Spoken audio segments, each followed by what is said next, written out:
It's time to finally finish Penacony. So we ended on Boot Hill confronting Aventurine, asking for Aswal. Who was it again? Like Oswaldo, I think. Because I'm pretty sure that guy had something to do with the destruction of Boot Hill's homeland. I'm not too sure though. I think that's what I heard people saying. Wake up! Oh. Wake up! Hello, March. Hey, wake up! The sun's frying your butt. 5 more minutes, please. Are you okay? Can you hear me? I didn't hear a peep from your room, and it really freaked me out. Bro, we don't talk anyway. What do you mean? Oh, well, we rarely talk anyway. You should be used to this by now, Match. Also, I can't get over the fact that we get into that pool with our clothes on. Am I dreaming? Whoa, this conversation is such deja vu. What are you talking about? Are you still half asleep or something? The Order's dream is over. Or is it? Even though it's been a day, I still Imagine. break into a sweat when I think about it. Our trailblazing expedition almost ended in Penacony. Yeah, imagine we get to the end of this this act and then it just repeats all over again. That's just the future of Star Rail, with just this constant repeat. I'm so jealous that you got a good night's sleep. I was traumatized and too scared to even close my eyes.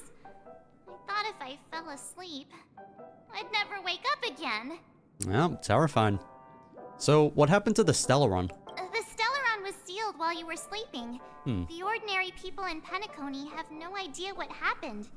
They just feel like something's missing from their memories. I mean, I guess that works. It beats having to deal with, you know, everyone just throwing a fit. The family's official statement was like, the Charmy Festival was attacked by an unidentified Stellaron and Classic. came to a halt. After all, they can't just reveal the truth about the Order. Yeah, guys, we definitely wasn't, you know, siphoning your your dreams and, you know, slowly taking away your life force. Nah, we weren't doing that. Now, all the major lineages, except for the Oak family, are dealing with the aftermath. The family has invited the crew to the Radiant Felspar as witnesses for an important meeting. We also heard about that in the dream. Everyone's waiting for you, so hurry up and pack. We're leaving as soon as you're ready. Bet. After all this craziness, nothing is better than staying safe in reality. Yep, until we get to the next planet and everything just goes downhill. Yeah, so what happened to you in Ina's dream? That's what I want to know. Why the sudden interest in that? Well, I was dragged into the sweet dream. I felt a cold tentacle diving into my memories. But something else was there. So the tentacle suddenly disappeared. They knew what they were doing when they said tentacle, alright? I felt a cold tentacle diving into my memories. Yeah, dude? Seen enough hentai to see where that's going. But something else was there, so the tentacle suddenly disappeared. Interesting. That's important. And then I dreamed about stuffing my face with delicious food and going on a shopping spree. Sunday didn't seriously believe that was the life I wanted, right? Breaking free from that cheesy illusion was just a piece of cake. So it wasn't able to create a sweet dream for March since it wasn't able to enter her memories. Interesting. So the thing that probably got rid of the tentacles is probably the thing that's stopping her memories from surfacing. So what is the Radiant Felspar? It's a massive airship, and it's Oh, yeah. awesome. I heard it's never shown to the public. Only VIP guests of the family get to board it and enjoy the breathtaking views of Penacony. How fun. The Iris family sent us a bunch of souvenirs. Fruit baskets, plus this fancy button model. After Cool. you're back on your feet, you can enjoy them all. We are pretty much celebrities on the planet of festivities now, aren't we? Let's go meet up with the others. Yeah, let's go. We've got some time before we board the ship, so let's catch up with everyone at Dream Jolt Hostelry. Let's go. Oh. Oh, Firefly. She's vibing. How extravagant. Yeah? Just like Epsilon. How was it? Did it live up to your dreamscape expectations? God, Silverwolf is tiny. Again, now I just want to see Firefly interact with Kafka.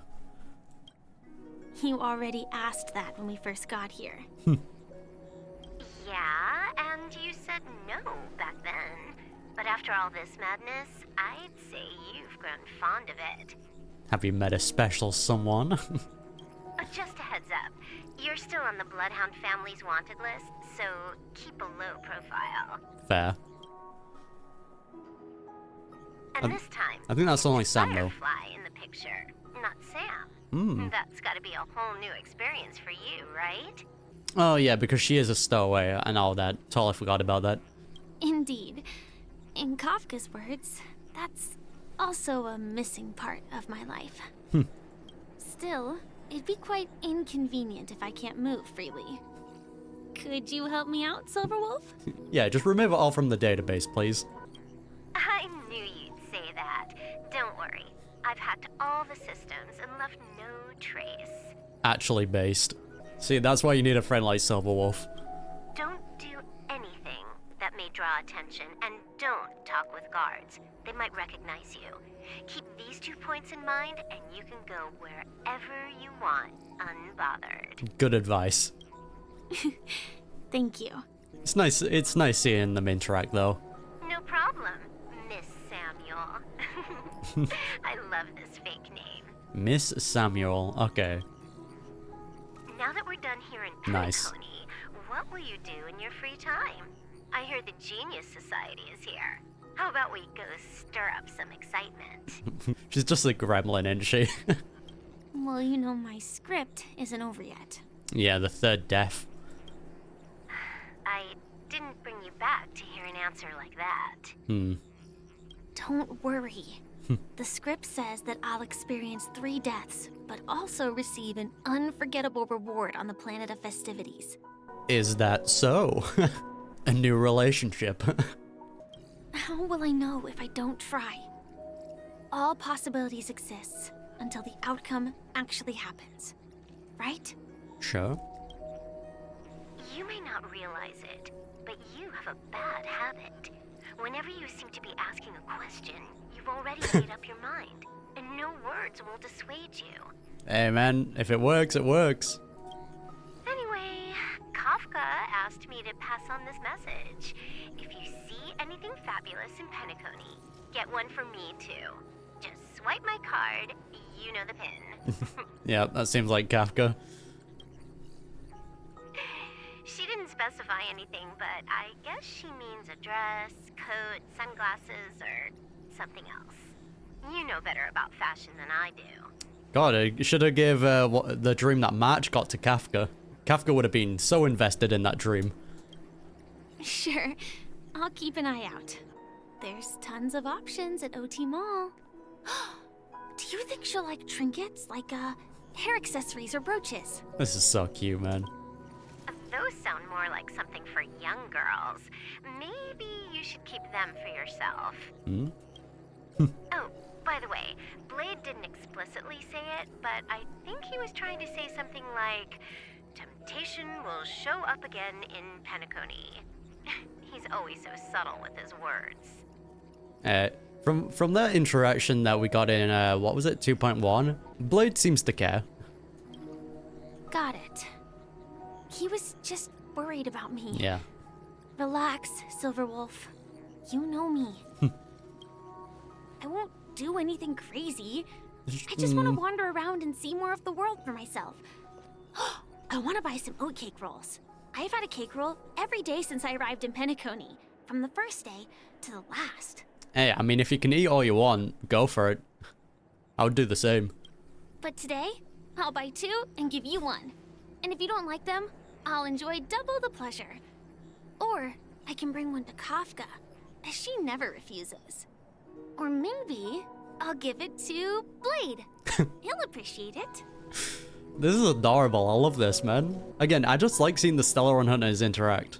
And out of all of them, Firefly is just like the wholesome one. That's not written in the script, right? But as you see, You get to enjoy it. I have added new footnotes to my destiny. Get to enjoy your life and switch into Topaz. Meanwhile, on the Radiant, Welcome, Director Topaz. The family ambassadors are still inside making preparations, but the big boss hasn't arrived yet. It'll be a while before the conference starts, I'm afraid. I really like this feature, though, of having the POV swap to different characters. Makes it a lot more immersive. Huh. Quite a spectacle. The family really knows how to make things look impressive. Yeah, until Sparkle comes along. I thought they would choose a more formal and low-key location for the conference. I didn't expect them to go with a luxury airship. About this, Director, I've asked around. This airship, named the Radiant Felspar, belongs to the Alfalfa family. Okay. This conference between the IPC and the family will have a direct impact on Penacony's future. Such an important event should have been held at it. Well, somewhere secretive in the moment of morning dew. Yeah, it's like you're just asking for a certain Mask 4 to come and interrupt, you know? The atmosphere here, it doesn't feel serious enough. But I guess, like, that also kind of works for talks. If you don't want the talks to be too serious, or if you're just trying to let down someone's guard. Who knows? If I'm right, this conference is probably just a prelude. Whoever organized it wants to assess the IPC stance beforehand. This influential figure either has their own ambitions and wants to reach a preliminary agreement, or they plan to put pressure on us to make us back off. So yeah, what happened to, what was his name again? The family's head, you know, the one that was above Sunday. He just kind of vanished, so I wonder if we're gonna see him again. Your mind is always so sharp, Director Topaz. And when the big boss arrives, please remind her to be cautious and watch out for any traps. Oh, Jade. Thank you for the reminder, but I don't think that will be necessary. When she's at the table, it's the others who need to be cautious. It's 100% Jade. Just tell everyone on our team to stay focused on their tasks and not worry about the negotiations. Oh, got it. I'll do it right away. Oh, and one more thing. Don't call Miss Jade Big Boss in front of her, or there will be serious consequences. I mean, really serious. Nah, do it, because it'll be funny. Got it. Thank you for the reminder, Director. Just get whipped. I tripped and fell right here. Just completely face planted. Love that. Completely face planted. Yeah, the trotters. Hey, yo, Numby's just vibing in the pool. I don't trust IPC's people. Yo, bro, you got a problem? None of the important figures have arrived yet. Looks like the conference won't be starting for a while. Such a bustling place. I think I'll take a little walk around. Let's eat all the food. Based. Ah, he's such an adorable little thing. Oh, are you hungry, Numby? Food in the dream. Shouldn't taste bad, right? Toss a potato fry sundae to Numby. Numby, catch! How do you like that, big fella? He seems buzzed.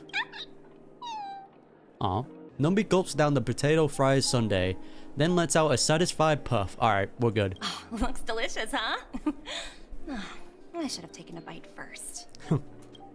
So many buttons. How many centuries would it take to press them all? Wow, I wonder who this is. God, I can't seem to think. Who is this? Hello, Sparkle. Huh. Didn't expect those pooches to actually recycle them all. Your voice is very different from how you look. Huh? What are these? Not gonna... For Yeah? your safety, please stay away from those objects. Great disguise, Sparkle. Brilliant. For my safety? Are these buttons something dangerous? Not exactly. Lately, there's been a prankster in the Sweet Dream who's been handing out strange button devices to anyone he meets. That's a good cover-up, saying he instead of she. Smart. According to those involved, he said something like, "Just press this button and all of Penacony will explode." Yeah, I wonder who did that. Luckily, no one believed him. Still, the Bloodhound family collected these buttons just to be on the safe side.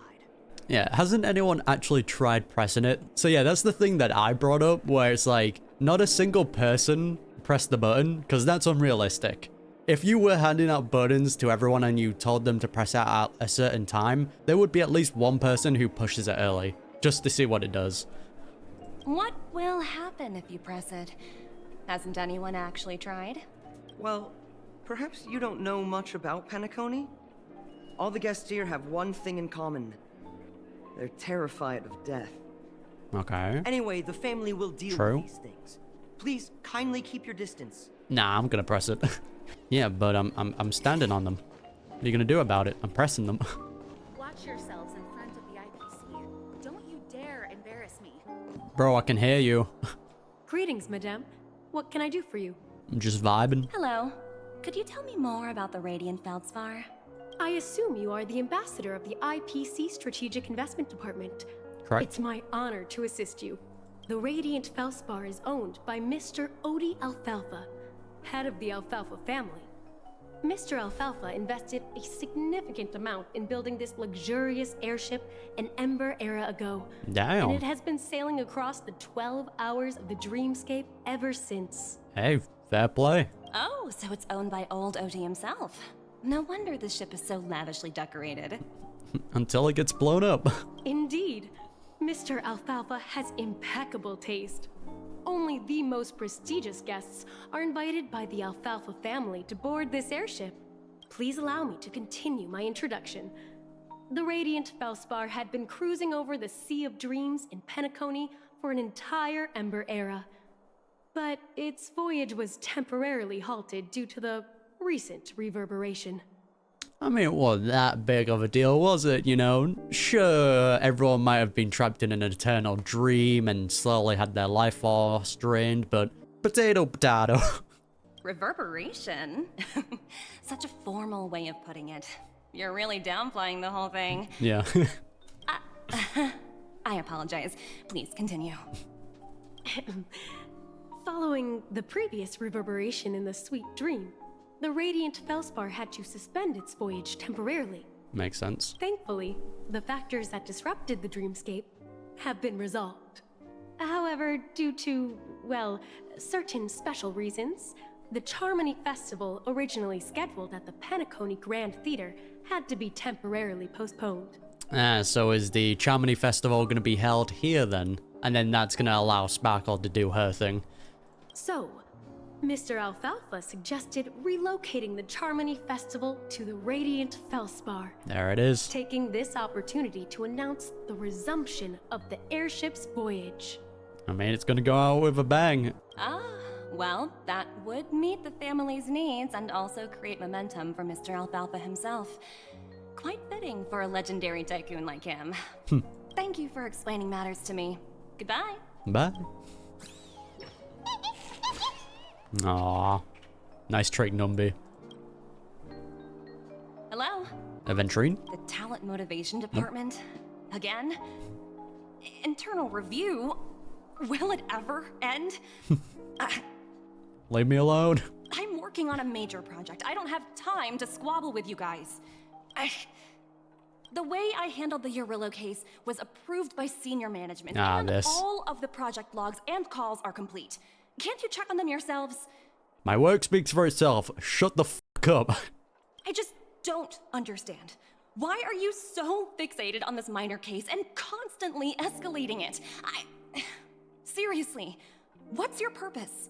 Yeah, that seems about right for life. Sounds exhausting.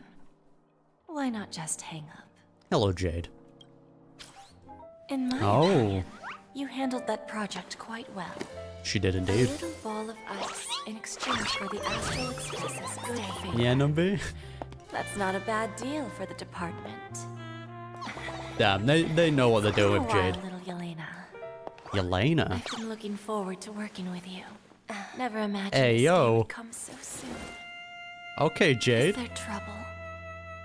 You can tell me anything. Just like old times. That's a bit intimidating. It's been a while, Madam Jade. I'm honored to have the opportunity to work with you. Yeah, just appearing behind her and then just showing the stone in front of her. Which is weird why she was just showing it like that. You're still so formal, aren't you? Forget about the hierarchy and treat me as your equal. No need for unnecessary titles like madam. I'm sorry, but it might take some time to get used to that. After all, you are a senior. Well, now that we're both members of the 10 Stone Hearts, I need you to be at your best. Especially since the upcoming negotiations leave no room for error. There is going to be a lot of important people there. As sharp as you are, I'm sure you've figured out the true purpose of this conference, right? I believe old Oti has taken it upon himself to test our limits before the official negotiations between the IPC and Penacony. Yeah, but I still think the Watchmaker's party still needs to have like a say in this, since they're also part of Penacony now. Since I can't remember the dude's name, but he's watching over the Dream Rift area, whatever it's called. That's true, and it works in our favor. Do you know why? If we can reach some sort of agreement with old Oti beforehand, and gauge our opponent's boundaries, our future negotiations will go much more smoothly. That's the obvious benefit. Mm-hmm. Exactly. And the hidden benefit is that as the head of the Alfalfa family, his actions suggest that the 5 lineages might not be as united as the Odes of Harmony would suggest. I mean, they all have their different, like, agendas, so that makes sense. As long as the influence of Harmony hasn't completely permeated their core, personal desires will always have their way. Thankfully, influential figures in Penacony haven't entirely suppressed their own desires. It's similar to the power struggles within the IPC. The supposed all-for-one philosophy shared by the 5 lineages. It's just a slogan now that the Dream Master has gone. Dream Master, that's what he went by. But where has he gone, though? Or did Sunday just, like, eliminate him? Because we did see him in the bird farm and then he just kind of, like, fell over. Which is a weird way for him to go out if that was the case, but I don't know, man. Seems there's something up with him. After the downfall of the Oak family, old Oti's faction became the dominant force in Penacony. Even if we consider only the succession order, he's the longest serving and most senior among all the family heads. Yes, that's exactly why we need to handle the conference following an agreed-upon strategy. It's like playing a game of chess, where every move needs to be carefully thought out. And then we bust in and we go, hey guys, what's going on? And cause a bunch of drama. Absolutely. The 3 steps of negotiation. Listen, test, and strike. That's what you taught me. Smart. Pretty clear. Although, you seem to have changed the order in the Yarilo case. I mean, personal reasons. That was based on my personal experience. I apologize for interrupting your conversation, but the family head is ready to meet the ambassadors from the Strategic Investment Department. Alright, let's roll out. Time to get to work. Let's prepare ourselves and meet that esteemed supporting actor. Remember, our goal is to create an opportunity for the IPC to enter Penacony. Aventurine has already made a small opening, and you and we're going to tear it wide open. Okay. How is Aventurine doing anyway?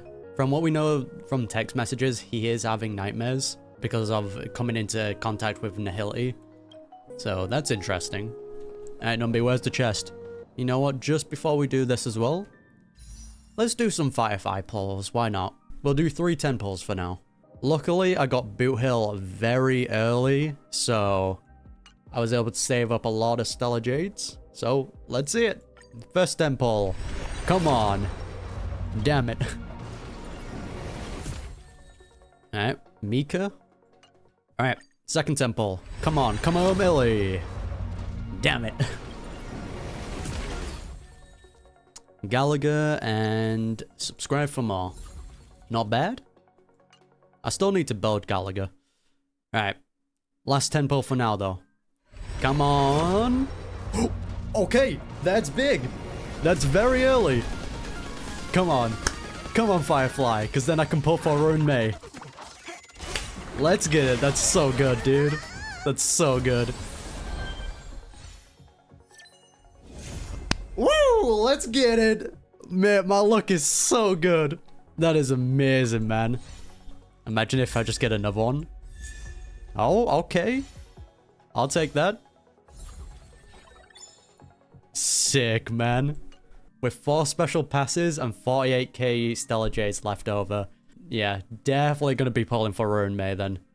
Holy, that is big, dude. Alright, there we go. Level 80 Firefly. Fall of the Aeon on. Traces, looking good.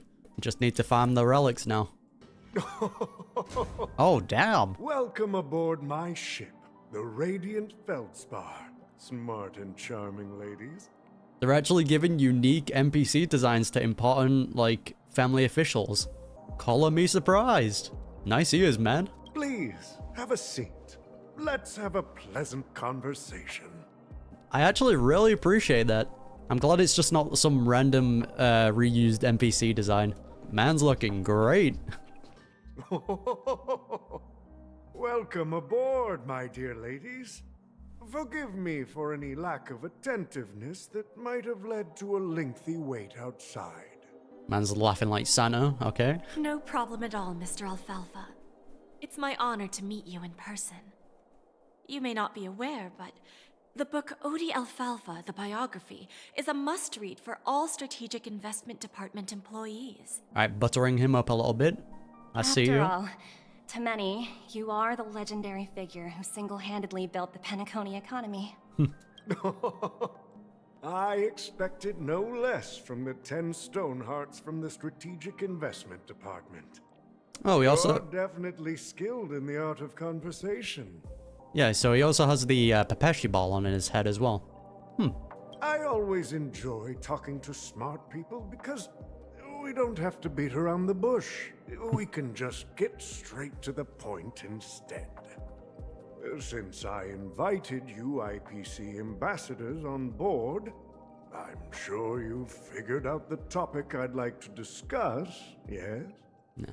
I mean, it depends. Some smart people like beating around the bush to cover up their actions.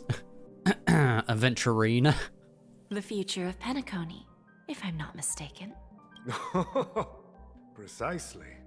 Those few words represent a terribly complicated situation indeed. Let's take that golden-haired guy who's not showing up, for example. He put in great effort and almost got himself killed.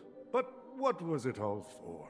Personal reasons allows IPC to get in touch with Penacony or make an impact. Wasn't it eventually to create an opportunity for you IPC to regain control of the precious Astana? The wisdom and experience you've accumulated over 10 Amber Eras are truly impressive. Damn, okay, 10 Amber Eras? So an Amber Era is 76 to 240 Trailblazer years. Okay, my guy, you're old. Let's assume your assumptions are correct, Mr. Alfalfa. How would you respond to the IPC's actions? Get out! I appreciate your composure, Miss Jade. You must have witnessed much in your worldly experiences. She's also done a lot. However, perhaps you don't know much about Penacony. Old Oti won't sit idly by when faced with a greedy wolf. Okay, my guy. Just sends a bunch of assassins on them. Please, go ahead. I'm all ears. Then I'll be straightforward. He's definitely all ears. I requested this meeting before the official conference to dissuade the Strategic Investment Department from trying to lay a finger on Penacony. So yeah, like I've said before, I think IPC fully taking over is the worst case scenario. Penacony staying by itself is also the worst case scenario. Best case scenario would be if the IPC, Penacony, and the Watchmakers Party, the people who live in the different area, they have to like basically work side by side. Everyone needs to get a say in this. If you back off now, you can make a smooth exit and prevent the IPC from losing face during more important negotiations. Okay, Odie, put it in the foot down. I appreciate that. One of our P-45 executives was attacked and nearly killed in the dreamscape. The IPC can't simply ignore this incident. Moreover, considering the turbulence during the Charmy Festival, Penacony's credibility has taken a hit in the public's eyes. True. Despite your determined attitude, the issues plaguing Penacony are real, are they not? Yeah, and plus the Stellaron, as bad as it was stabilizing the dream in some way, or keeping it intact anyway. They no longer have that. You use the term real, Miss Topaz, but let's not forget that this is the realm of dreams. If you want to succeed here, you need ambition and unconventional thinking. Yeah, well, if this place even wants to exist any longer, you definitely need outside support. Curious about how I plan to respond to the IPC? Well, I don't mind sharing. My actions will help Penacony take a significant step forward by self-listing and going public. Okay. Going public? In what way, though? Going public with his knowledge, or making Penacony, like, more open to, like, poorer people, maybe? I don't know. If I'm not mistaken, you want to bypass the IPC and go public on a universal scale. Okay, so they just don't want to work with the IPC and go and have it, like, be advertised from the IPC. They just want to do it themselves. Okay. Precisely. Instead of watching the IPC gnaw away at Penacony, I'd prefer to open the doors of the sweet dream to the entire universe. Fair play. I mean, it's only because, like, only rich people at the moment can afford to stay in Penacony. Like a luxury. So many people lose their life because of it. Starting today, anyone in the cosmos can become a shareholder of the land of the dreams.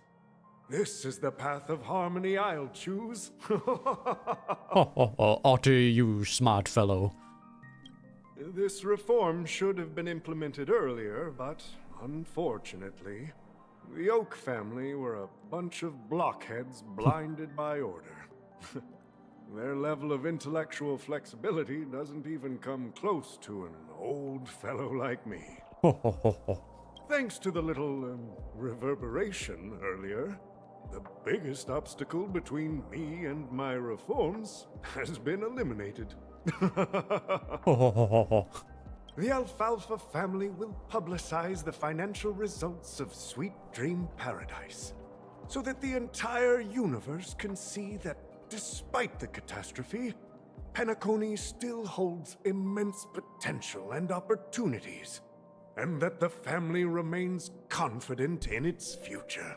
I mean, I guess that would help with Penacony's, like, financial situation, but in terms of, like, the dream stability, I don't know. The IPC probably possesses technology that can help stabilize the dreamscape, and that's kind of how they will work themselves into Penacony in that way. Because again, the Sweet Dream was being powered by the Stellaron. Crisis and opportunity are two sides of the same coin. So, you've been waiting for the right moment for Penacony to regain the spotlight. He's a smart fellow. And if Penacony should seize this opportunity to overcome adversity, even if the IPC tries to intervene, every move we make will be scrutinized by trillions of people. Yes, sir. Now I'm convinced that you've indeed familiarized yourself with my biography, Miss Jade. So, about your next move. Please, consider it carefully. Alright, let the smart people go at it. Indeed. We need some time to digest such a wealth of information. I suggest we conclude the first half of our conference, Mr. Alfalfa. Please allow Topaz and me to confer privately for a few moments, and to respond on behalf of the IPC later. Alright, meeting time. Of course. Take your time, dear ladies. Damn, Odie kind of a menace. I like it. I don't know, they probably have a plan. Back to the Trailblaze. The Alfalfa family had a meeting with the IPC? I got this information from a message sent by that IPC ambassador. He said it was to return the favor. Insider information, sick. Won't surprise me if it's a setup, though. It's not hard to imagine. Penacony today is pretty much like the frontier prison it once was, with external forces casting greedy eyes and the undercurrent of order lurking within. Instead of falling into a situation where they are plagued by both external and internal threats, Penacony would rather take a step back and invite the IPC to negotiate at the table, ostensibly to cooperate, but in reality, to secure more opportunities for their own survival.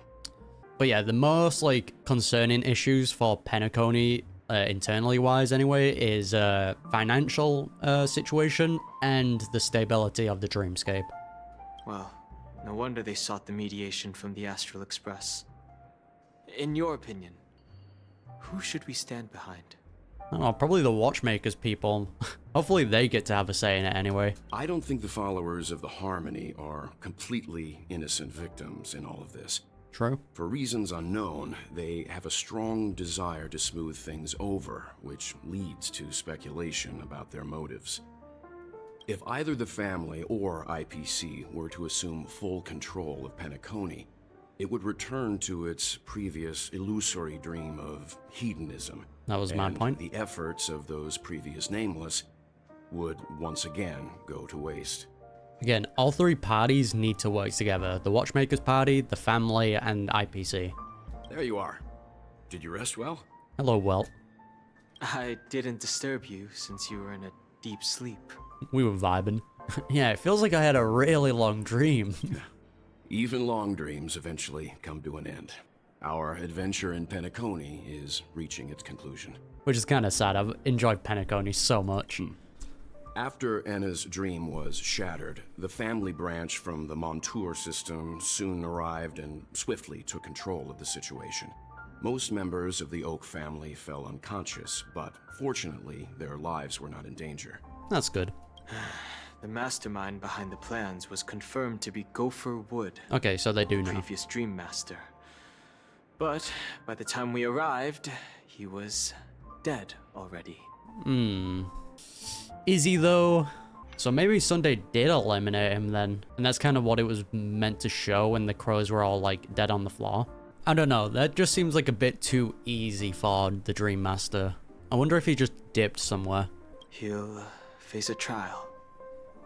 As for further details, the family would rather not disclose them. Ultimately, the public perceived the incident as an attack by evil forces targeting the Charmy Festival. They believe the family failed to safeguard the sweet dream, significantly eroding their credibility in the process. Hey, just pin it all on Duke Inferno. He's not around to fight it in court. While quite different from the truth, this appears to be the outcome with the least impact. After all, you don't know who's awake and who's pretending to be asleep. Oh, Siobhan. They'll open their eyes in the face of danger. Once the danger subsides, they'll embrace the sweet dream again. I think that's how you say her name, right? Siobhan? Great to see you again. Here's a toast, with 3 glasses of glory of the Trailblaze to all of you. Still one of my favorite NPC designs. Uti definitely takes second though. I really like his design. Hello again. Yeah, it's good to see you all again. Although we might be saying goodbye again after this reunion. No, I don't want to leave Penacony, please. I want to stay forever. When will the Astral Express leave Penacony? We'll stay a bit longer, but not too long. I don't know, like 5-6 more patches? Who knows? So, this is our final meeting then? If this is a farewell, then it seems to be missing something. Let's all get smashed. Music? Atmosphere? Maybe a special drink to honor those who are not here. Gallagher and Misha. Let's see. The mixed drink should be solemn, dignified, and unique. As we'll use it to pay respect to those fallen heroes. To the nameless, resting in peace. And to Gallagher. Man, why you gotta take out Gallagher like that? What a... Man was a Chad. Lames des Lathi butchered that. It's rare for all passengers to leave the Express together during a trailblazing expedition. But for Penacony, It seems most appropriate. I feel like that's going to become a lot more common in the future, though. Yeah, is Pom Pom okay? He's probably feeling very lonely. Yeah, so what happened to you in Ina's dream? In my dream, the express stopped at many places, and passengers came and went. However, the 5 of us were always present, and the journey seemed never ending. Hey, we're getting that anyway. I mean, it'll eventually come to an end, but you know what I mean. Perhaps this could be a deep-seated desire inside me.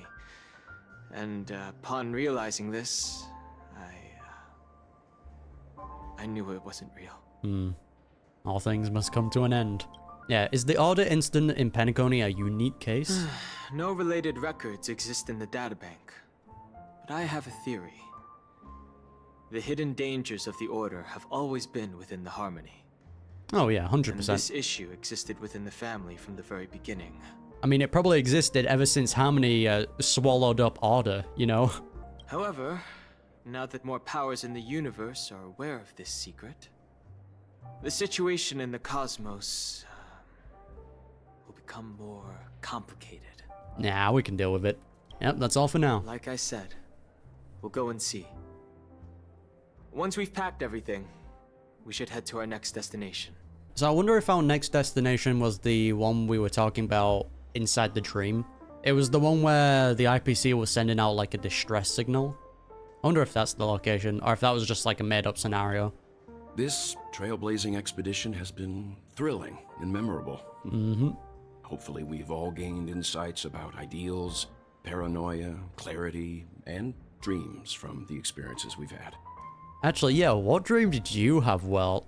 That's interesting. Yeah, so what happened to you in Ina's dream? Well, it was somewhat surprising.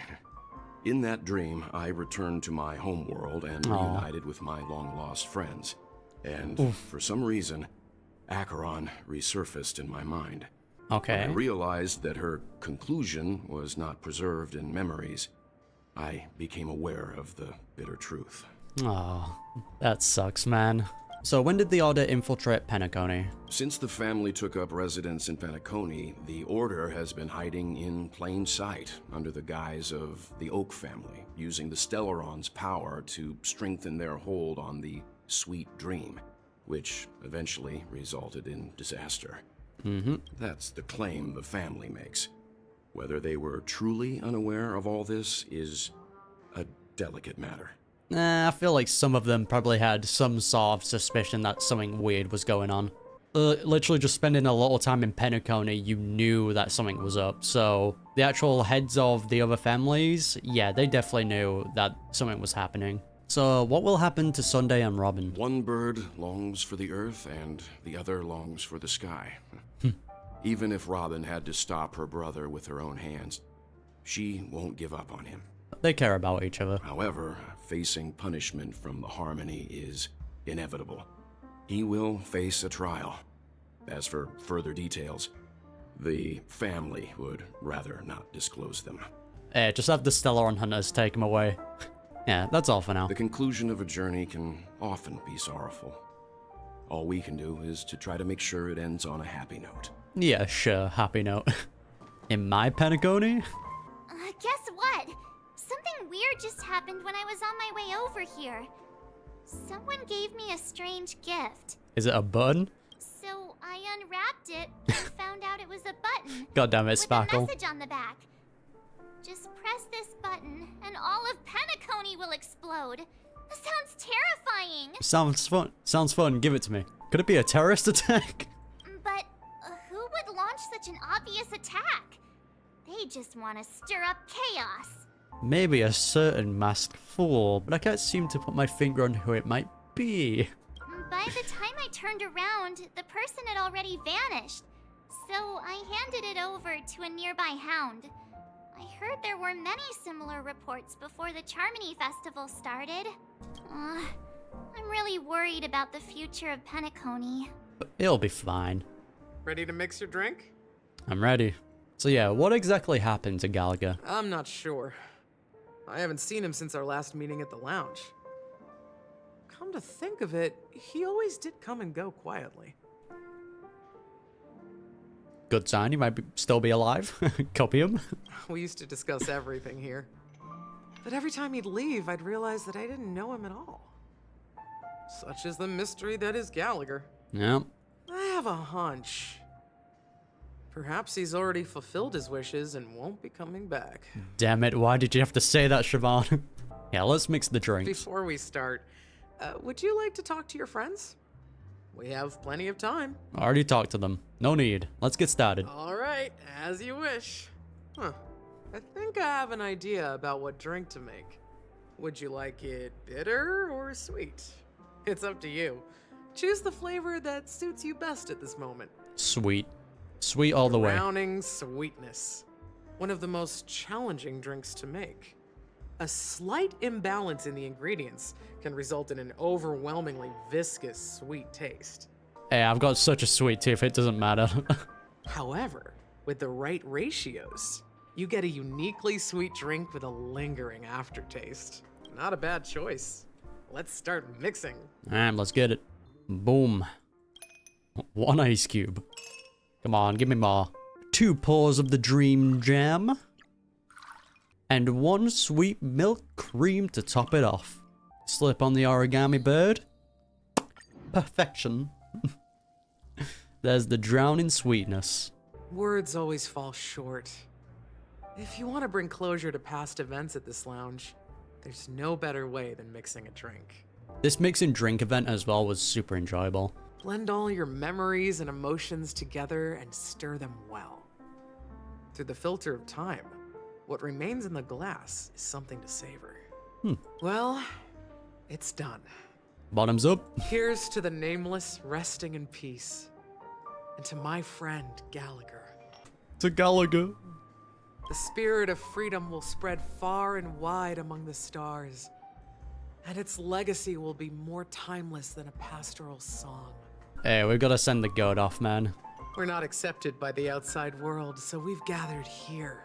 Yeah, again, I feel like these people should have, like, a say in the negotiations. The people who are kind of like the outcasts. And one day, our souls will return to the same place. Cheers. Cheers. That was sweet. Oh, new message from the Astral Express crew. Guys, let's make our way to the Radiant Felspar. I'll wrap things up soon. Let's meet up at the aft pole in the stern. Roger, catch you later. Yeah, so what have you been up to lately, Miss Himiko? Hey, I was about to ask the same thing. Smug. It's a secret for now. Be patient, you'll find out at the open ceremony. Hey, I can't wait. Oh, are you leaving? Oh, then take this with you. What is it? Aww. I've mixed more of this last special drink for you. The past shouldn't be forgotten. So I hope it brings back the flavors of Penacony. I mean, does it go off, or what? You drink it like 2 years from now and you just puke everywhere? This was a horrible experience. Thank you. I'm sure it'll leave a lasting impression. Yeah. If you happen to run into Gallagher, make sure he has a sip too. I know his tastes, and he'll be thrilled. Gallagher still might be around. Yeah, but what if we never cross paths with him? Then, I guess you won't be seeing him. Fair enough. Alright, enough with the heavy stuff. You guys have important things to take care of, so let's not dwell on things. Are you drunk? Alright, enough with the heavy stuff. You got Alright, enough with the heavy stuff. Whether it's the Astral Express or Penacony, there's still a long journey ahead. So let's lift our spirits, guys. Hell yeah. And embark towards our tomorrows. Yeah, until we go to the next planet and then everything goes downhill. To Jade. Old Odie is a tricky opponent. I didn't expect him to take the risky step of going public at such a critical moment for Penacony. Oh, we got some jammers in here? Indeed. He's definitely bold. It's that kind of boldness that made him the Odie Alfalfa he is today. It seems like the man knows what he's doing. Still, the outcome is uncertain. Shouting loud doesn't necessarily carry any weight. Fez? What about the phone call I asked you to make, Topaz? Ah, they agreed. But it'll take some time before they arrive. Who? Just as it should be. The sweet dew should be served after the bitter poison. Ah, okay. Okay, so you guys were playing the poison, and then the sweet target comes in. Gotcha. Looks like we'll be skipping the exchanging apples step this time around. Yeah, sure. I know what that means. Now that we're dealing with a greedy merchant, a simple apple wouldn't make a difference. Well, I guess I included myself in that remark too. Now I'm a bit curious, Topaz. Do you think Penacony is a quality asset? I mean, I sure do. Yes. Despite its recent calamity, Penacony remains a top quality asset within the cosmos, with good credit, lucrative potential, and promising prospects. Just as long as you don't turn it back into a prison. Well, that's obvious.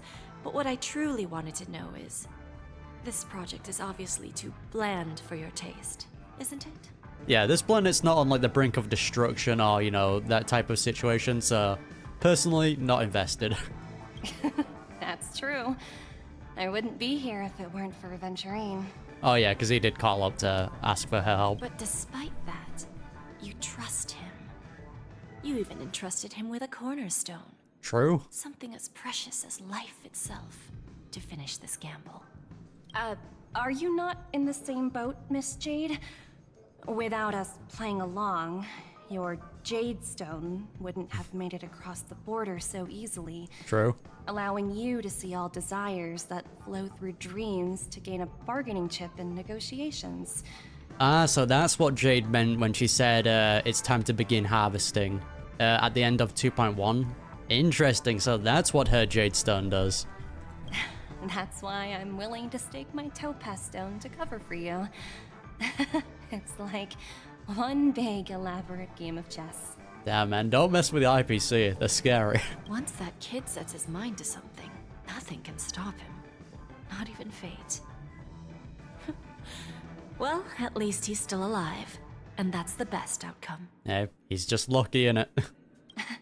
Looks like we've strayed off topic, Miss Jade.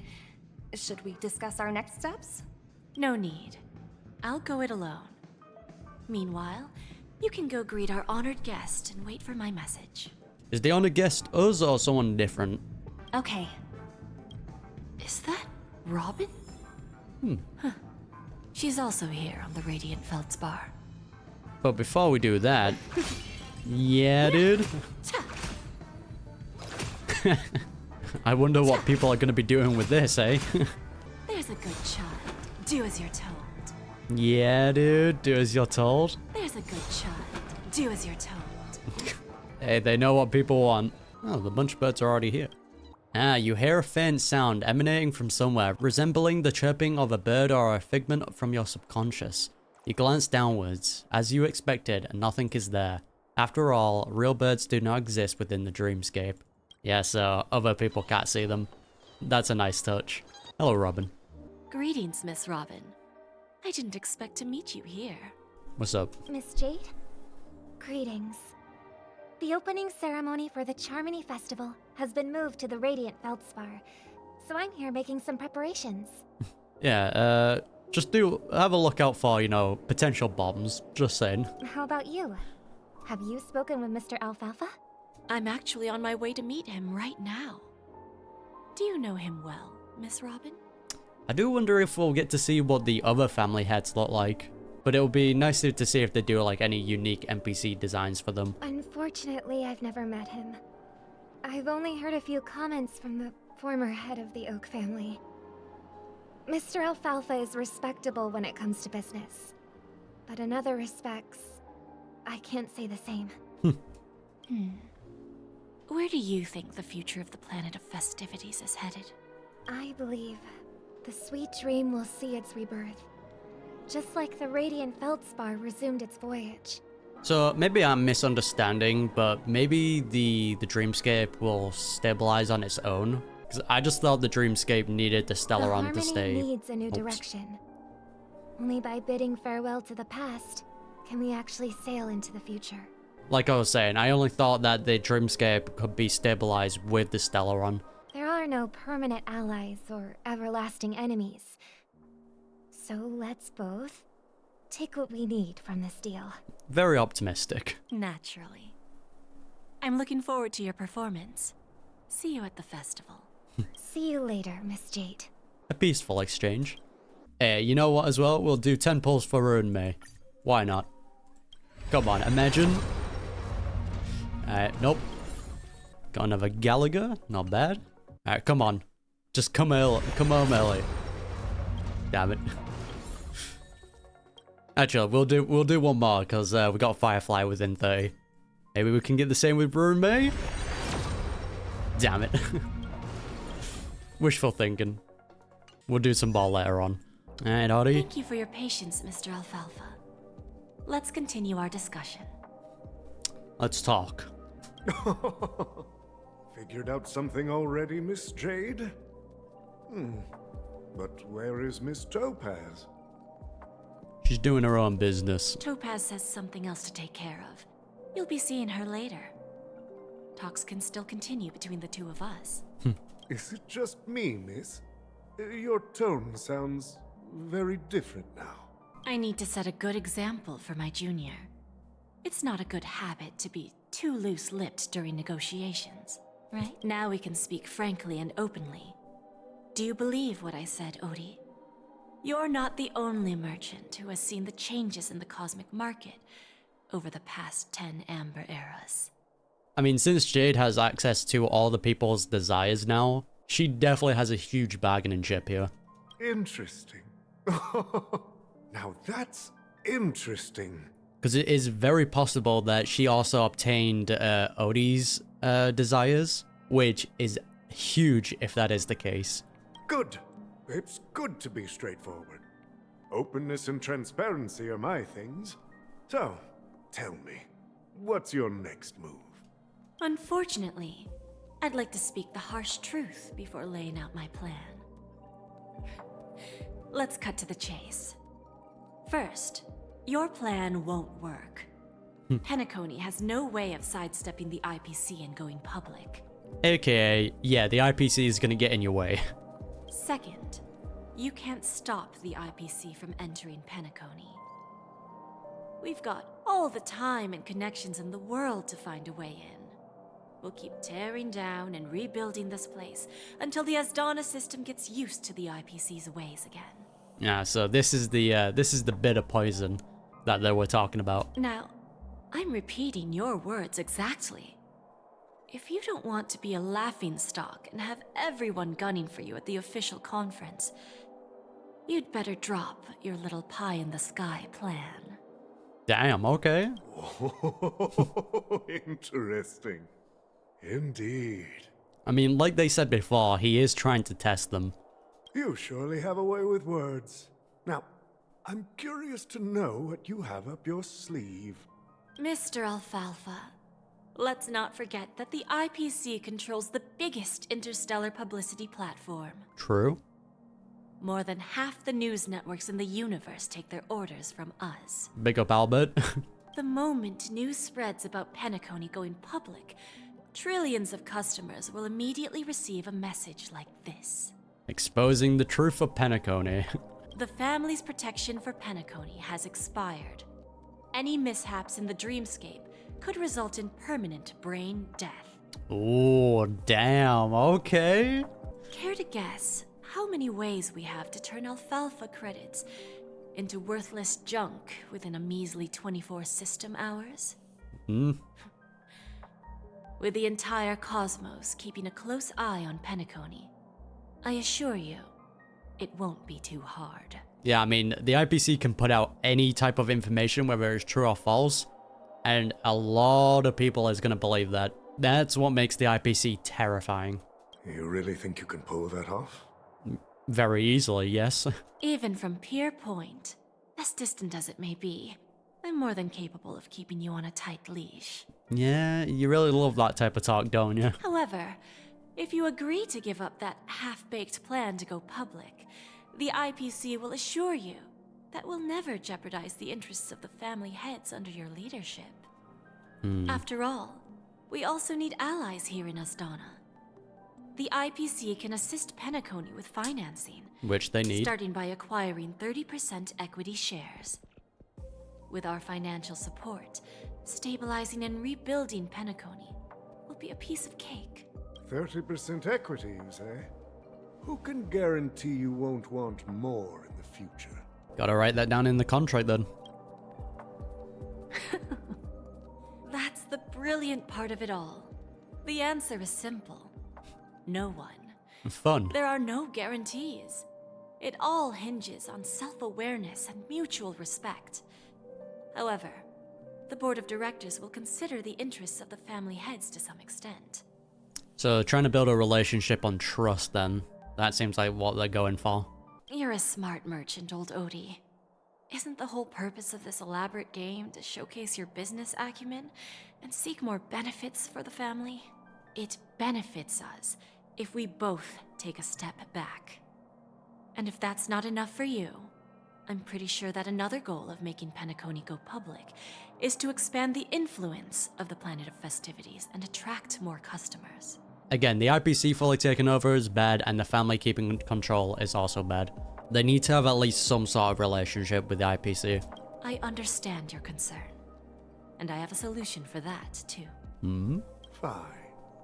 Now I see your sincerity. As the head of the Alfalfa family, I don't think I have any reason to refuse your offer. Oh, she's in. However, as their chosen one, I still need one final answer.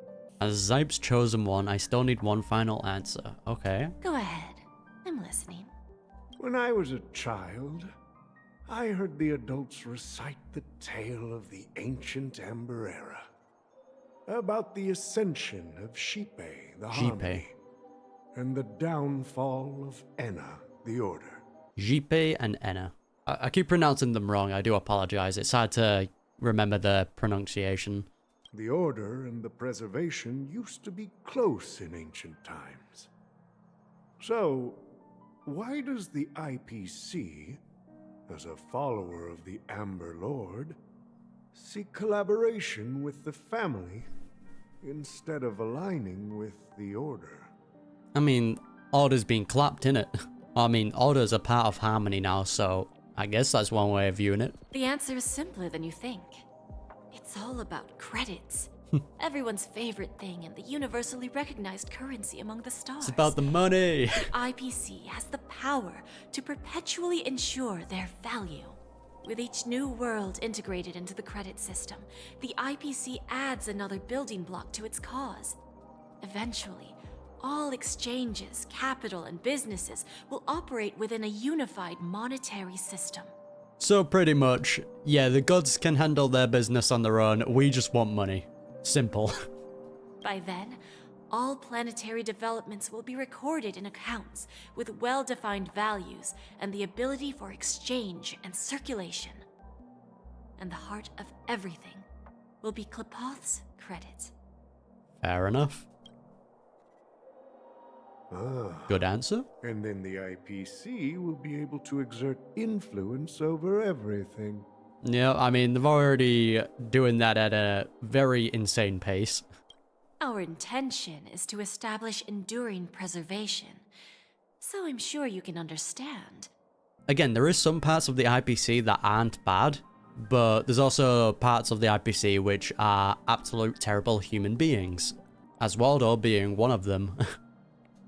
This universe doesn't need two types of order. Well said. Now you've convinced me. There you go. All right. Tell me your solution. Then let's continue our conversation. My bad. A bit trigger happy. Please, Topaz. Invite Sweet Dew to join us at the table. Let's see if we're thinking the same thing. Okay. Now, who is this Sweet Dew? Ah, it's Himiko.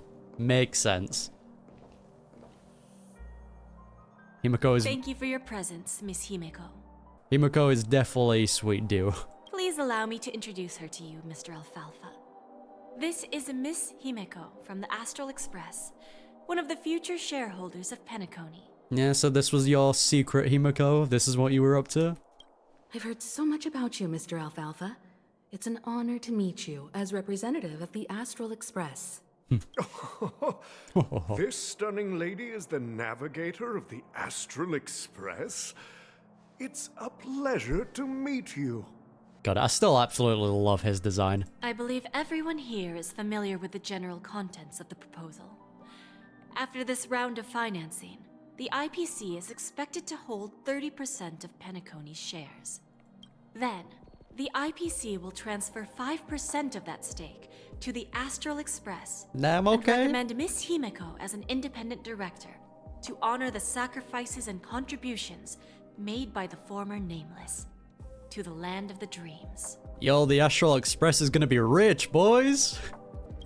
While this decision isn't finalized yet, we are honored that everyone here recognizes the way of the Trailblaze.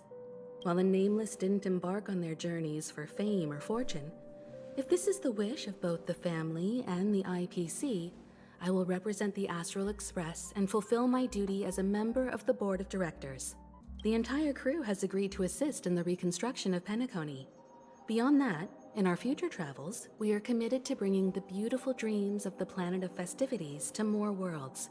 Yeah, we can talk good about Penacony. That's for sure. Of course, all cooperation is based on one premise. The path of harmony in Penacony must not be distorted again, and such a tragedy must never recur. Makes sense. AKA, tell us if the Stellaron gets unsealed. After the negotiations... Oh, a dream pool. Damn, this is luxury. Old OT is in agreement, so the issue is settled, I presume.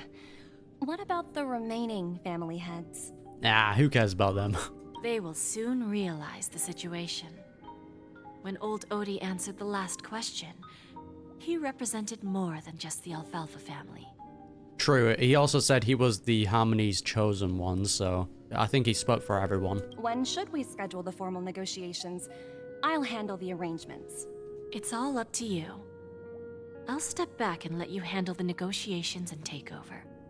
I won't be involved. Nice. But Miss Jade, this is... Hey, you gotta stand out. You gotta learn.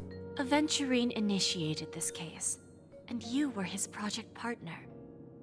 If that kid hadn't overplayed his hand, I wouldn't have been pushed to the forefront. So AKA, yo, you two started this, you gotta finish it, alright? I came here today to help you sort out the toughest issue. I trust you'll be able to wrap things up quite nicely, little Yelena. Of course, there won't be any problems. And please, give Diamond my assurance. I really want to know what Diamond looks like. Okay, that was airy. Don't worry. Diamond has always trusted us. I'll put in a good word for you, and you'll have your P-45 position back in no time. Sick. Radiant Felspar. What a fantastic ship. Well, now that my business is done, it's time for me to indulge in my own little hobby. What, enslaving people with contracts, or whipping them, or what? You want to open a Bon Jade Exchange branch on this ship too? Never mind, none of those. Opportunities like this don't come around often. Just look at the guests on this ship. They're surely holding a wealth of valuable treasures. Ah, okay, so just lets people exchange their personal belongings. Gotcha. Well, I'll take my leave. A pawn shop can't run without a boss. See you around, Topaz. Goodbye, Jade. I have one more question for you, Miss Jade. Oh no, we're playing as Jade, aren't we? Go ahead. That dose of bitter poison. I'm curious as to how you found this information. So it's rather she just has really good intel that she can gather from, or it's the information she got by harvesting everyone's desires from her Jade Stone. I didn't find the information. It came to me. It was from a lady concerned with the future of the Harmony. Ah, Robin. In return, I've agreed to help her with something. But that's for later. We can deal with it after we leave Penacony. You see, that's what investment is all about. The seeds of opportunity are already sown. They only need a little bit of nourishment to take root. And then after, All we need to do is wait patiently. Like right now, for example. It's just about time my final guest boarded the ship. Who's that gonna be? Boot Hill? Ah, Firefly. Fair enough. Not working with the Stellaron Hunters? I mean, I guess that works. Hey, the crew. Okay, so she is meeting back up with everyone. Sneaking in was way easier than I thought. The family's security is as lax as ever. Something tells me that someone knows you're here. So, this is the Radiant Felspar. So luxurious. A pawn shop that grants wishes. Is there really a place like that on the ship? So this is the real reason Jade set up that. I'll find out for myself if the rumors are true or not. Oh, let's see if we can meet up with everyone first, though. A pawn shop that grants wishes? Nah, sounds too good to be true. If they can really grant my wish, I wonder what they'll ask for in return. Yeah, don't be signing any kind of contract with Jade. That's a bad idea. Nothing No, suspicious. they're not here anymore. Is that Oh, her? me. Huh. Vanished in the blink of an eye. So the Astral Express is here too. No, I wanted them to meet up again. Hello. By the way, there's one more thing. Robin. Mr. Alfalfa and I discussed it. I'll present a gift to the Astral Express on behalf of the family as a token of gratitude for the Nameless's contributions to Penacony. The gift is this red button. It's just sparkle again. Please help me with the necessary arrangements. Right away, Miss Robin.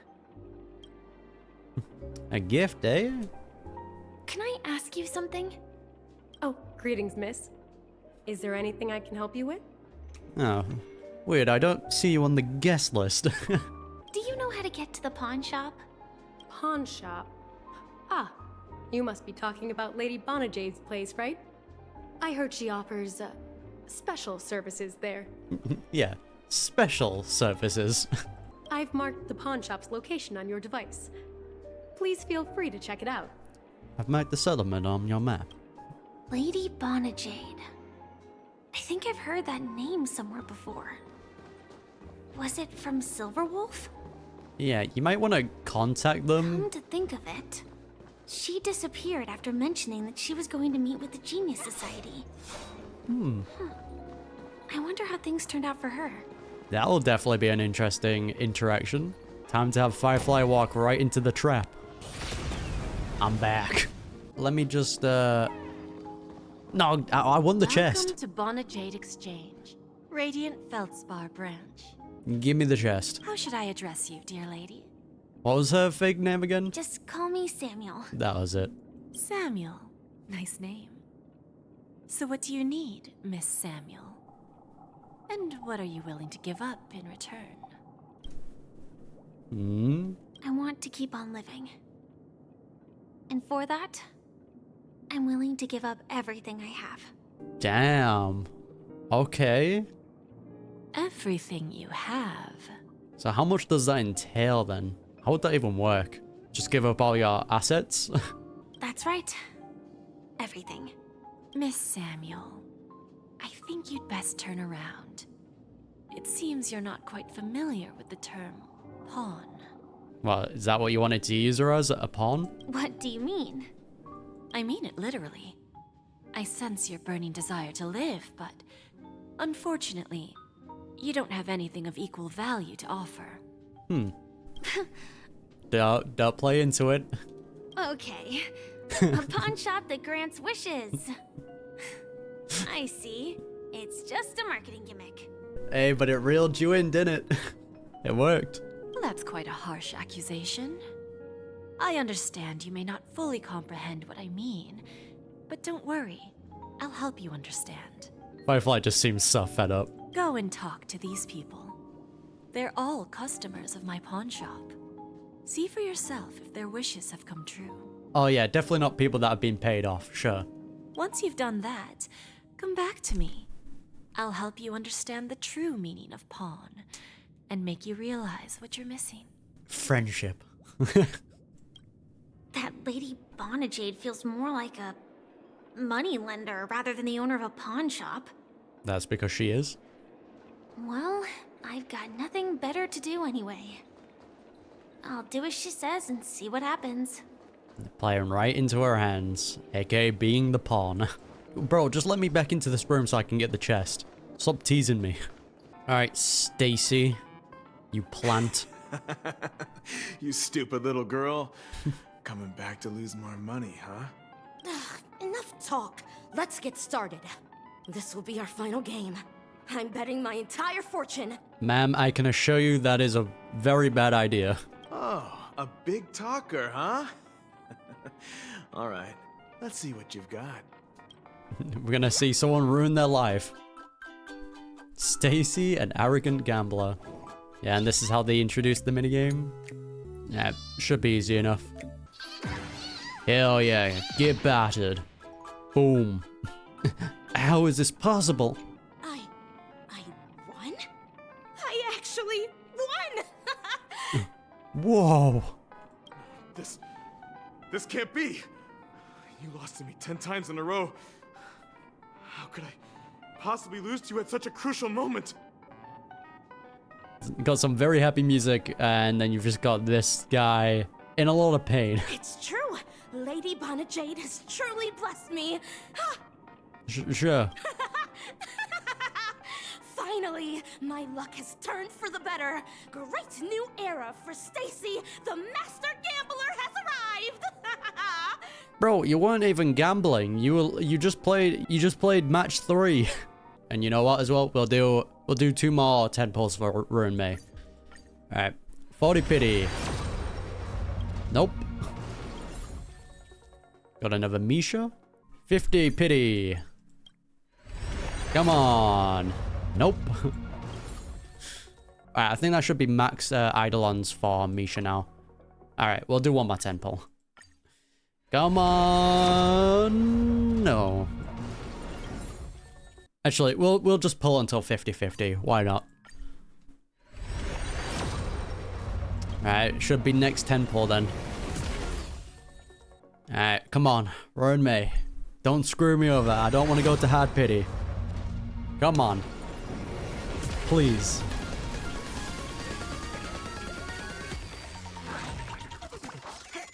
Come on, Ruin May. Let's get it. Woo! That's huge. Got another Misha. Hey, I win those 50-50s, man. I can't remember the last time I lost a 50-50, to be honest. 2 new characters obtained, and I've still got 37k left over. That is huge.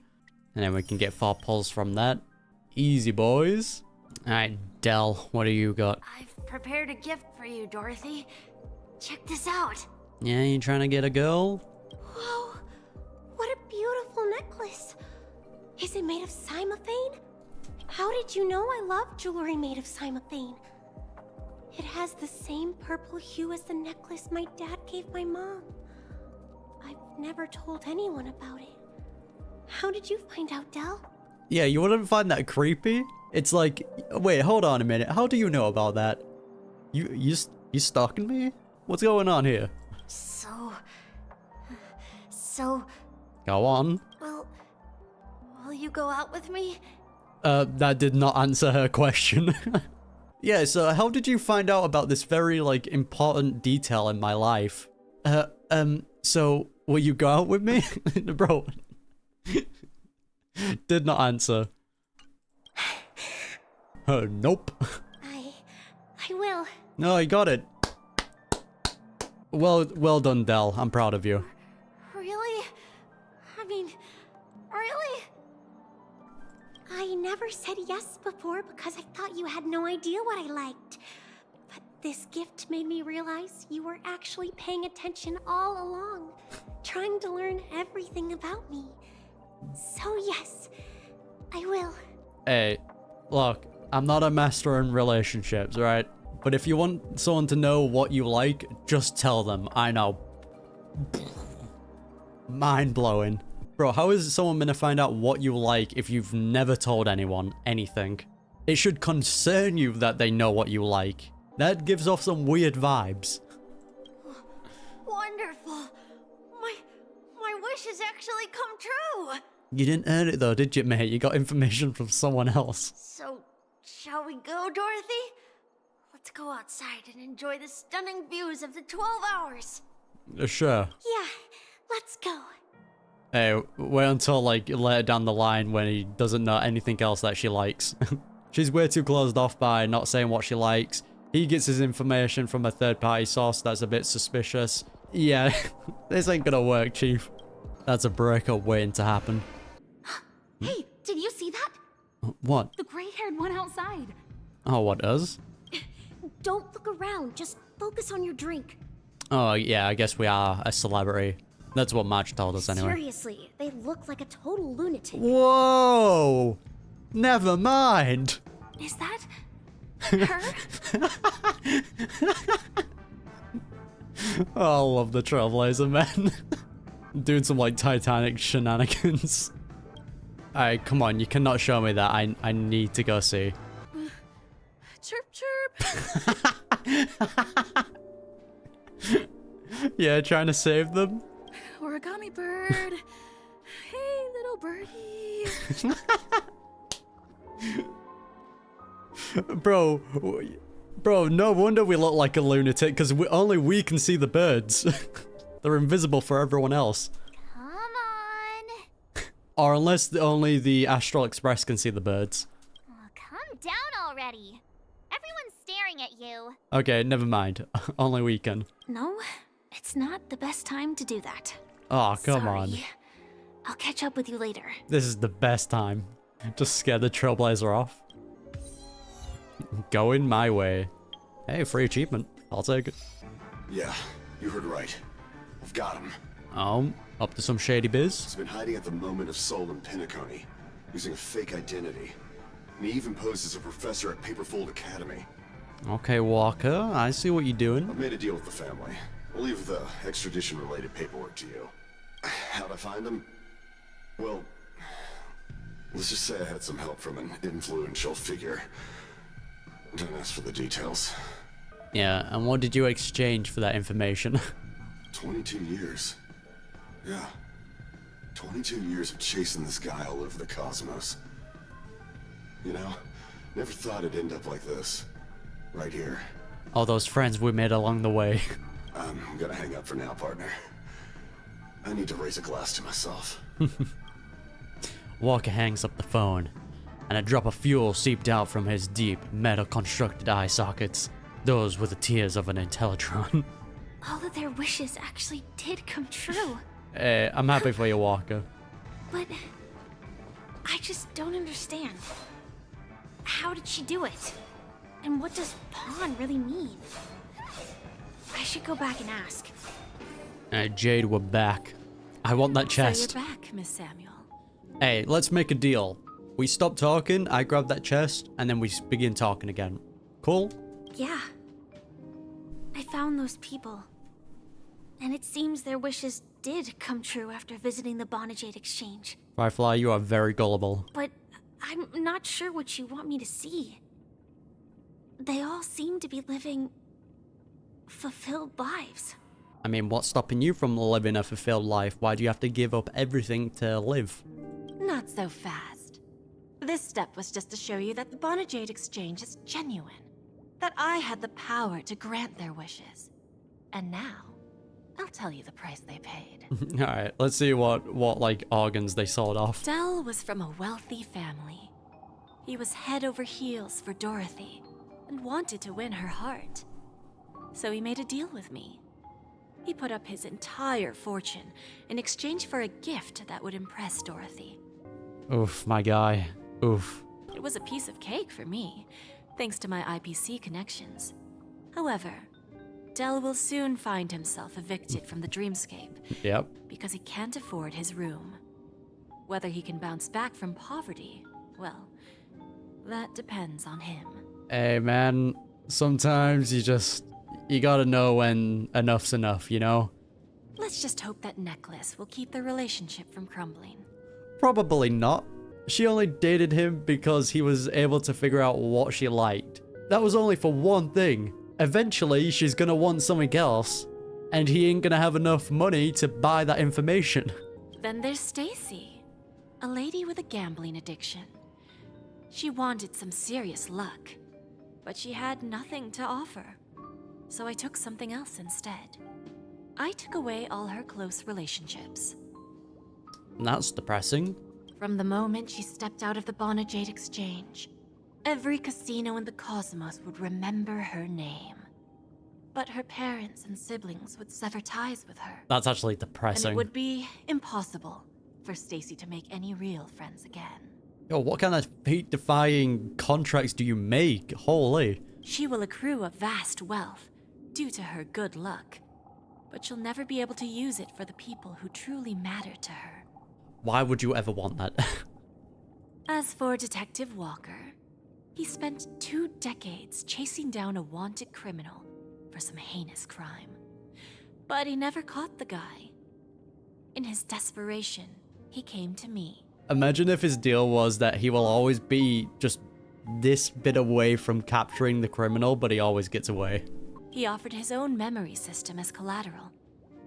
In due time, his memories as a detective will be erased, and he will completely forget his own identity and all the sacrifices he has made.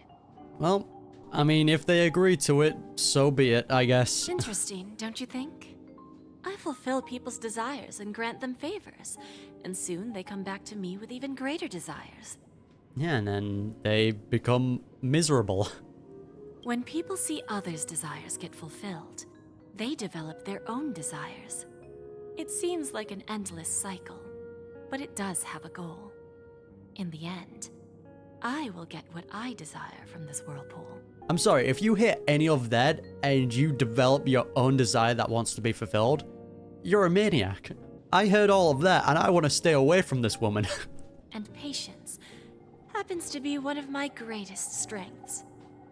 So now, do you understand what you must give up, Miss Samuel? Or should I address you as... Sam of the Stellar Run Hunters. AR-26710. A remnant of Glamoth's Iron Cavalry. Oh, she got the official name. Oh, Jade, I underestimated you. She came with the receipts. I'm not surprised. You are much calmer than I expected. Entropy loss syndrome. Truly an unjust misfortune, isn't it? Ah, oof. The one thing that's stopping her. Ooh, that is such a good bait. Holy. The higher-ups in Glamoth implemented such a failsafe within the genes of their warriors. Just to make sure the Republic's most powerful weapons wouldn't fall into the wrong hands. That's depressing. As for the price, those Iron Cavalries weren't exactly seen as regular, independent humans, so there wasn't really a price to be paid. However, you are different. You're now a Stellaron hunter, a living being named Firefly. And she's Naturally, great. You want to continue your existence, but with the firmament front gone, the people who know the secret and can cure the disease are nowhere to be found. So the thing is, what will she want in return for this information? If she does have the cure anyway. Are you suggesting that the IPC has a remedy? Well, there might be a silver lining. That's all I can say for now. Yo, Silverwolf, can you hack into the IPC's database and, you know, just rummage around a little bit? I see. It's no wonder you said I can't provide anything of equal value. Because nothing I own holds any meaning. So, you're going to ask me to personally restrain my partners to ensure my own survival? Yeah, give up the Stellaron Hunters? Unfortunately, that's not quite the case. Fair enough, but what is the case then? Partners. A nice way to put it. Now I'm even more curious about the Stellaron hunters. They're like a family, to be Each honest. of you has your own identity and a special bond with each other. It's strong and intimate, and yet it allows for independence. Just as the 10 Stonehearts follow Diamond, you follow your own leader. I wonder what they are like, and if all Stellaron hunters are like you. Nah, not really.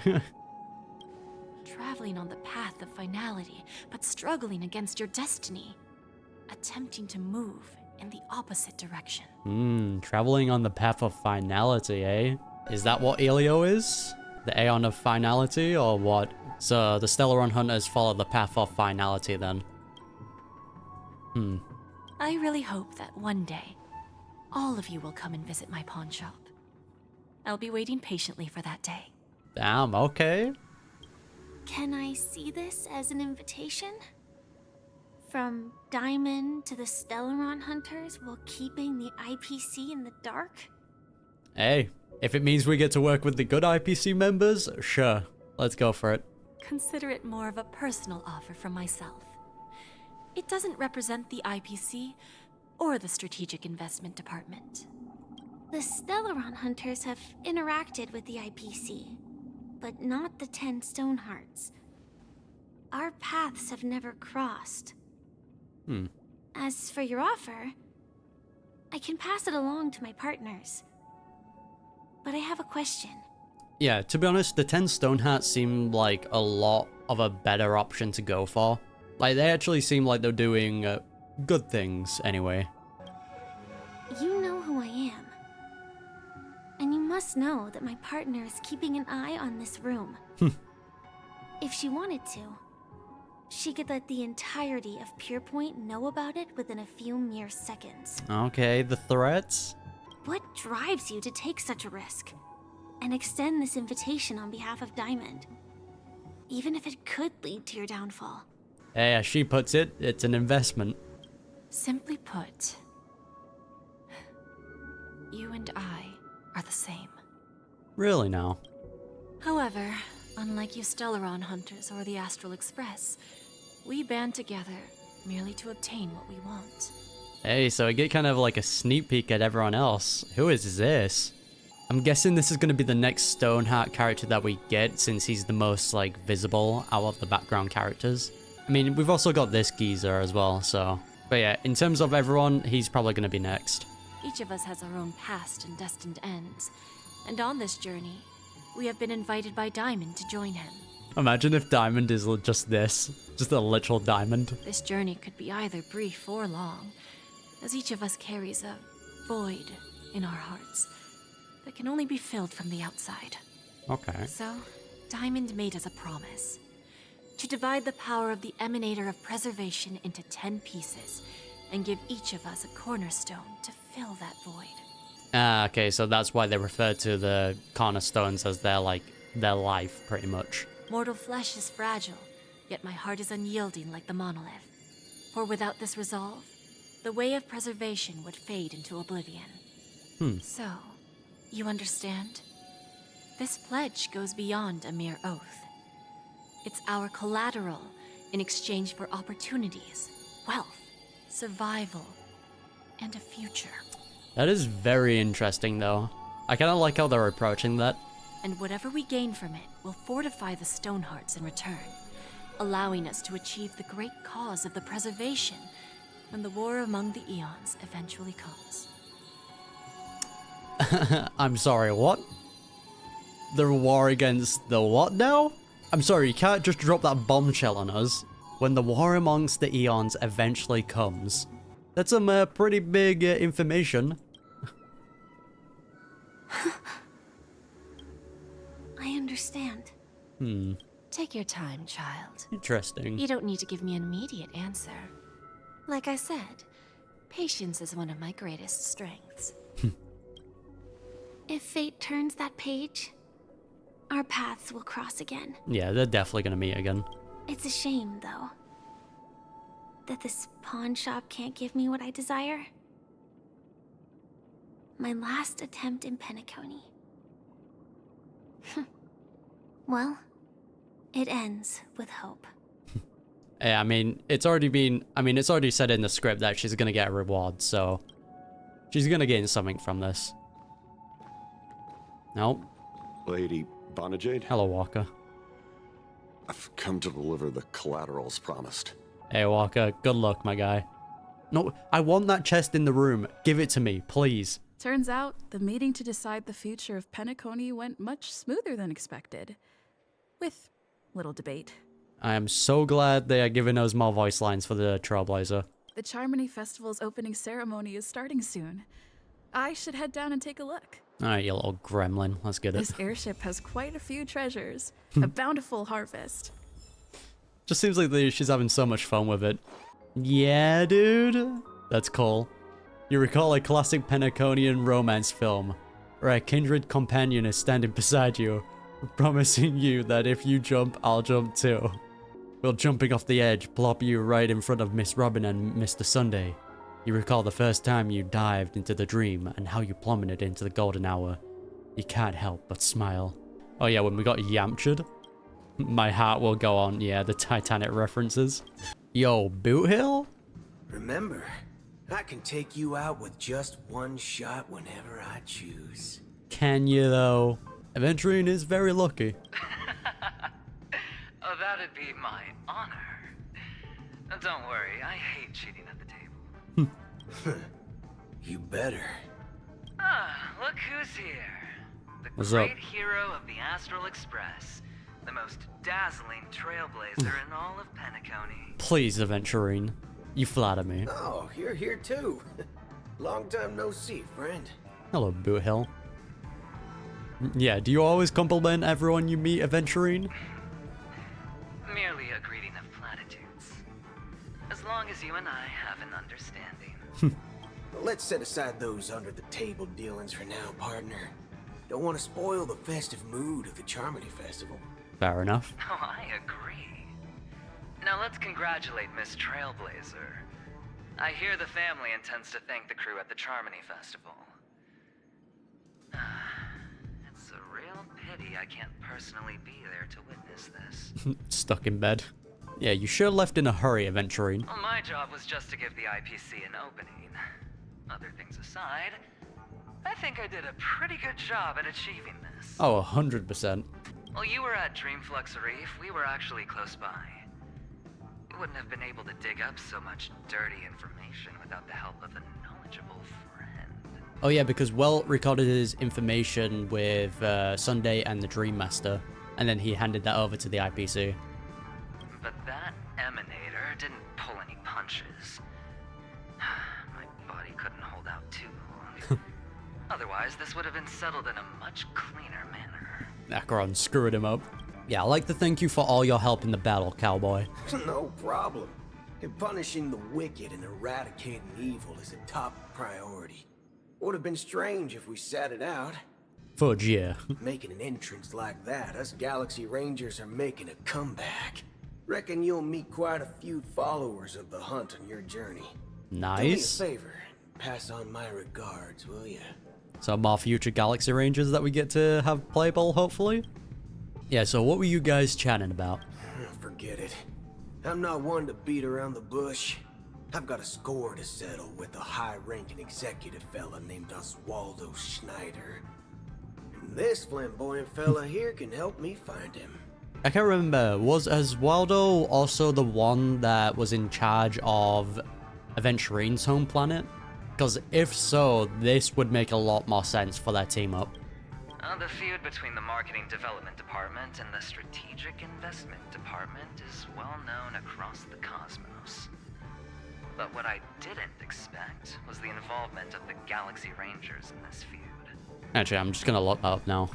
Okay, so it was the Marketing Development Department that was in charge of Aventurine's home planet. And I'm guessing Oswaldo is the spokesperson for it. Looks like things are about to get spicy. And I'm here for it. Yeah, I hope you guys have fun at the festival. Thank you. And I also hope you enjoy yourself, great hero of Penacony. Oh, thank you, Mr. Cowboy. I'll pass. But I do hope you guys have fun. If you don't mind, let's play a few rounds next time. I'm sure. I don't think we'll ever win, but Sure. Dr. Ratio, hello. Ah, yes. I remember you. Your performance at Herta's space station was adequate, I Thank you. No wonder that gambler likes you so much. Yeah, I didn't know you were here too. The Intelligentsia Guild assigned me to be an invigilator for the IPC's ambassadors. Nothing more than an errand from the Office of Academic Affairs. Ugh, such an annoying errand. Very well. The Charmy Festival is about to commence soon. Take advantage of this unique opportunity. A blend of work and play is essential for superior knowledge absorption. Yep, that's what we'll do, alright. How do you rate Aventurine on a scale of 1 to 10? The executives of the IPC and the Guild say that we are strategic partners. Yet, from my perspective, I am invariably the teacher, and he, along with you and every other individual, is the student. Yep, this is definitely Dr. Ratio. From this perspective, Aventurine isn't what you'd call an ideal student. Yet, he's also not utterly obtuse. Alas, the void within him can never be filled by talent and knowledge. Let's hope he doesn't turn into a philosophical zombie. That would be kind of hype, though. I thought you were gonna make me get my act together. Wait, when? Saying such a thing merely indicates that you have not truly grasped the essence of learning. Nope. The principle of balancing work and relaxation is scientifically grounded. Indeed. With the relevant proof process detailed on page 21 of the 31,467th issue of the academic journal Star Caesar. Acquiring knowledge aims to enhance living. Don't invert priorities like those dolts at the guild.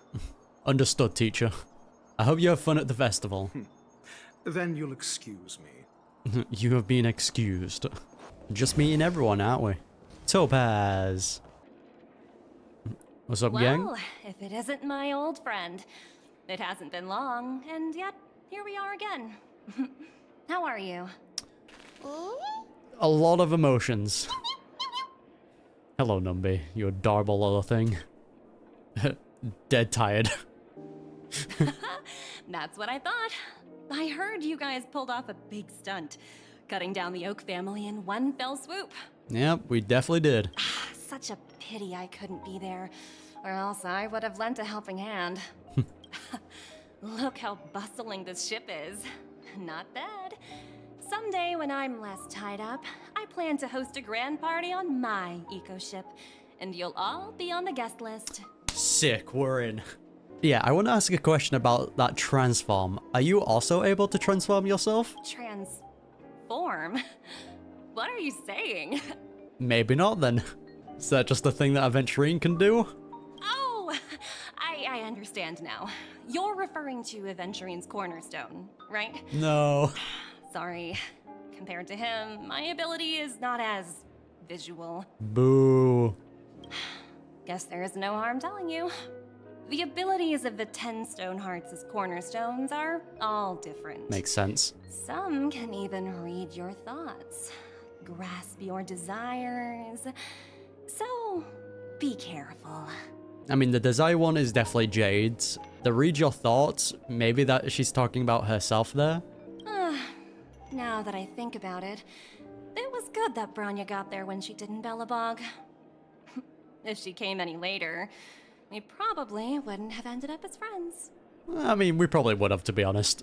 We're friends with Aventurine, and we scrapped with him. Oh, we can finally get this chest. Buzzing.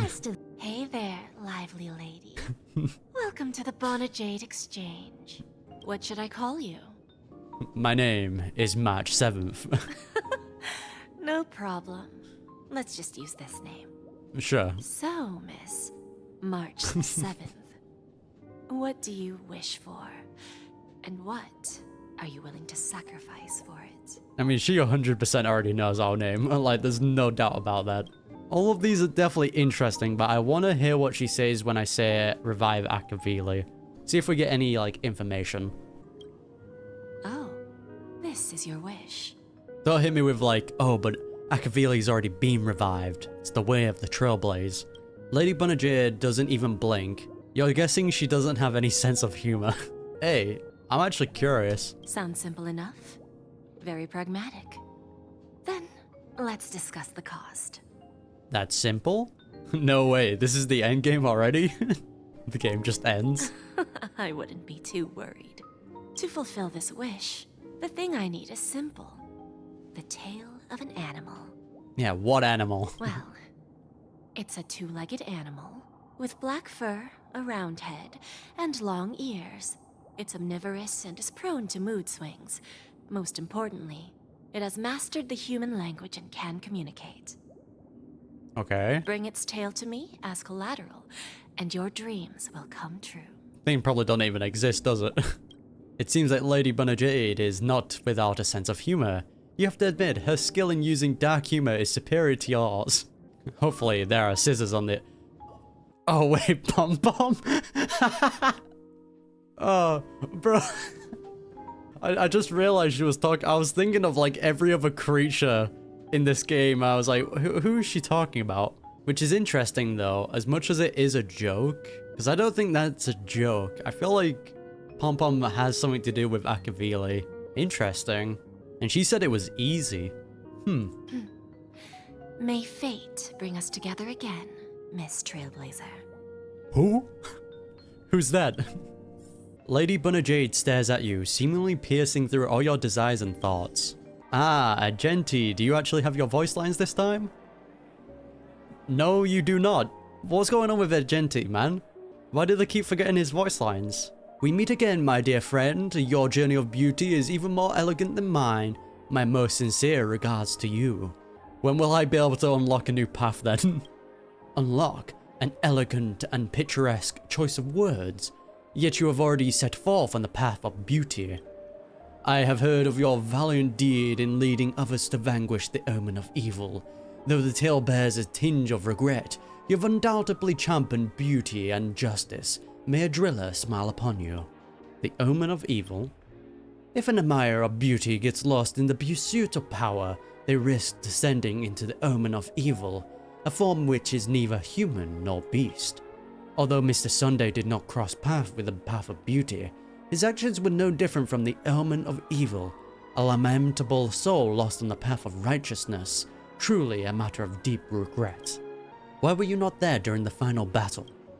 I'm ashamed to admit, Enna's dream was too realistic. I couldn't bear to bid farewell to a fallen friend, who had long turned into a beast. I lingered in that illusionary dream for far too long. His voice and smile were too vivid. I didn't pass the trial of beauty this time, spending much time in self-reflection over my own hesitation. Yet I wish for a driller to remain my beacon, a banner for me to strengthen my determination for the beauty. I'm surprised his dream wasn't of a driller. I hope you have fun at this festival. Thank you, and may the beauty always be with you. However, give my guy Agenti some voice lines. I wonder if they're like, maybe replacing his voice actor or something? Started. Let's take a quick break.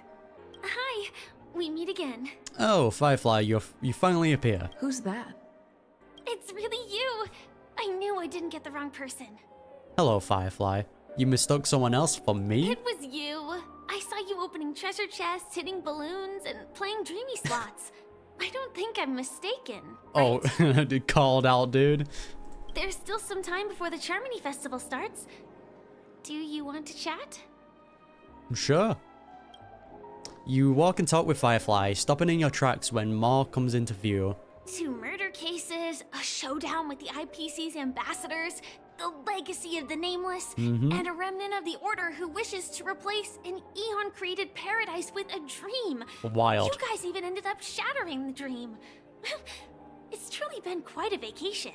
Yeah, it's been a trip, alright. It's a good thing that you guys managed to overcome all those difficult problems. Congratulations! After the Charmy Festival's opening, will you guys be leaving again? I mean, we also gotta give props to Firefly. She did her own part as well. Yeah, I don't know what our next destination will be, and I'm not too sure if we'll be able to depart smoothly. There will always be somewhere. After all, you guys are on the path of the Trailblaze. And why don't you come join us? Before joining the Stellaron Hunters, Elio told me that this journey will tell me how to live on. That's all he said. As for the rest, It's up to me to find out. So, I'll pay extra attention to any leads that will let me live on. This trip to Penacony is no different. She's definitely gained a lot in Penacony. Yeah, no wonder you were interested in investigating the watchmaker. But looks like you didn't get what you wanted this time. Yes. Initially, I thought the answer might lie with the riddle of the watchmaker. I was looking in the wrong place, but I did reap some rewards. Do you know Miss Jade from the IPC Strategic Investment Department?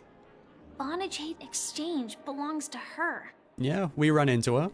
She told me her price, but... Yeah, did you take the deal? No.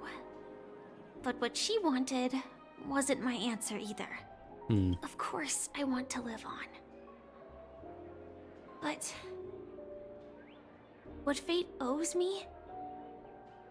I want it paid back, not passed on.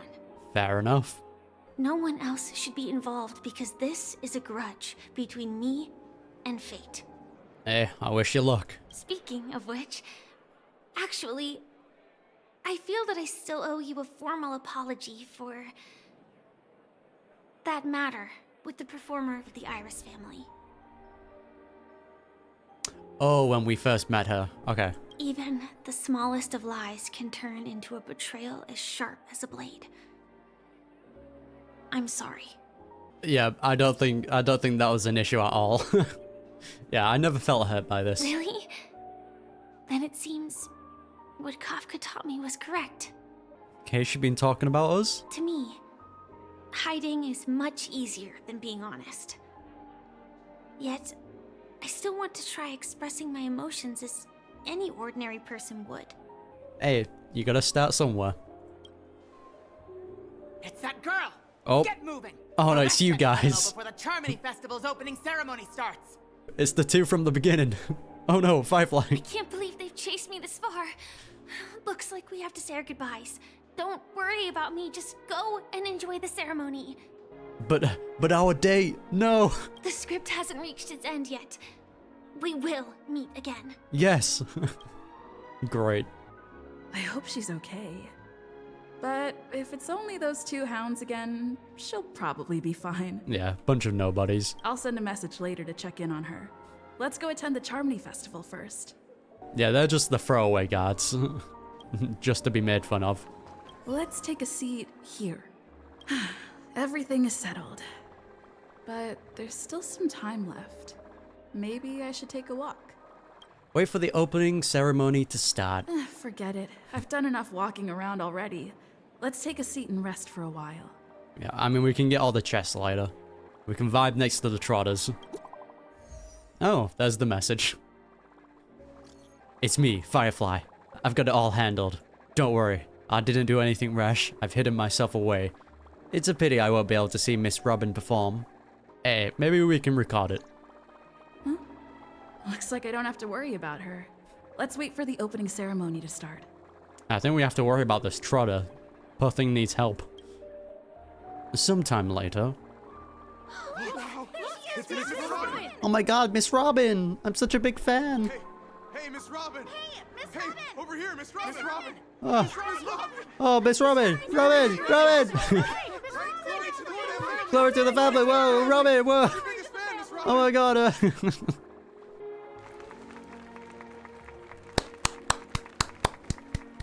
Woo! Distinguished guests, fellow family members, ladies, gentlemen, and friends from all over the cosmos. My lady? It's a pleasure to join you all in celebrating the grandest ceremony of the Amber Era, the Charmy Festival. Firstly, on behalf of the Penacony family's 5 major lineages. Yo, where's Biddy Bad Boy Welt? And Get on on. behalf of myself, Aw, I'd like to dude. extend a warm welcome to all our guests. She wanted to also include her brother in that. She needs a hug. As you all may have noticed, this year's Charmy Festival is far from regular. Thanks to the efforts of everyone, this celebration is unprecedented in scale, with factions from across the cosmos in attendance. aka the perfect environment for someone to do a little bit of trolling. Not only that, the customary opening ceremony held at the Penacony Grand Theater has now moved to the radiant Felspar, the very airship you all stand upon. We invite you to express your warmest applause and deepest appreciation for OT Alfalfa, head of the Alfalfa family, for his selfless devotion to the Harmony's cause. Hell yeah, Odie.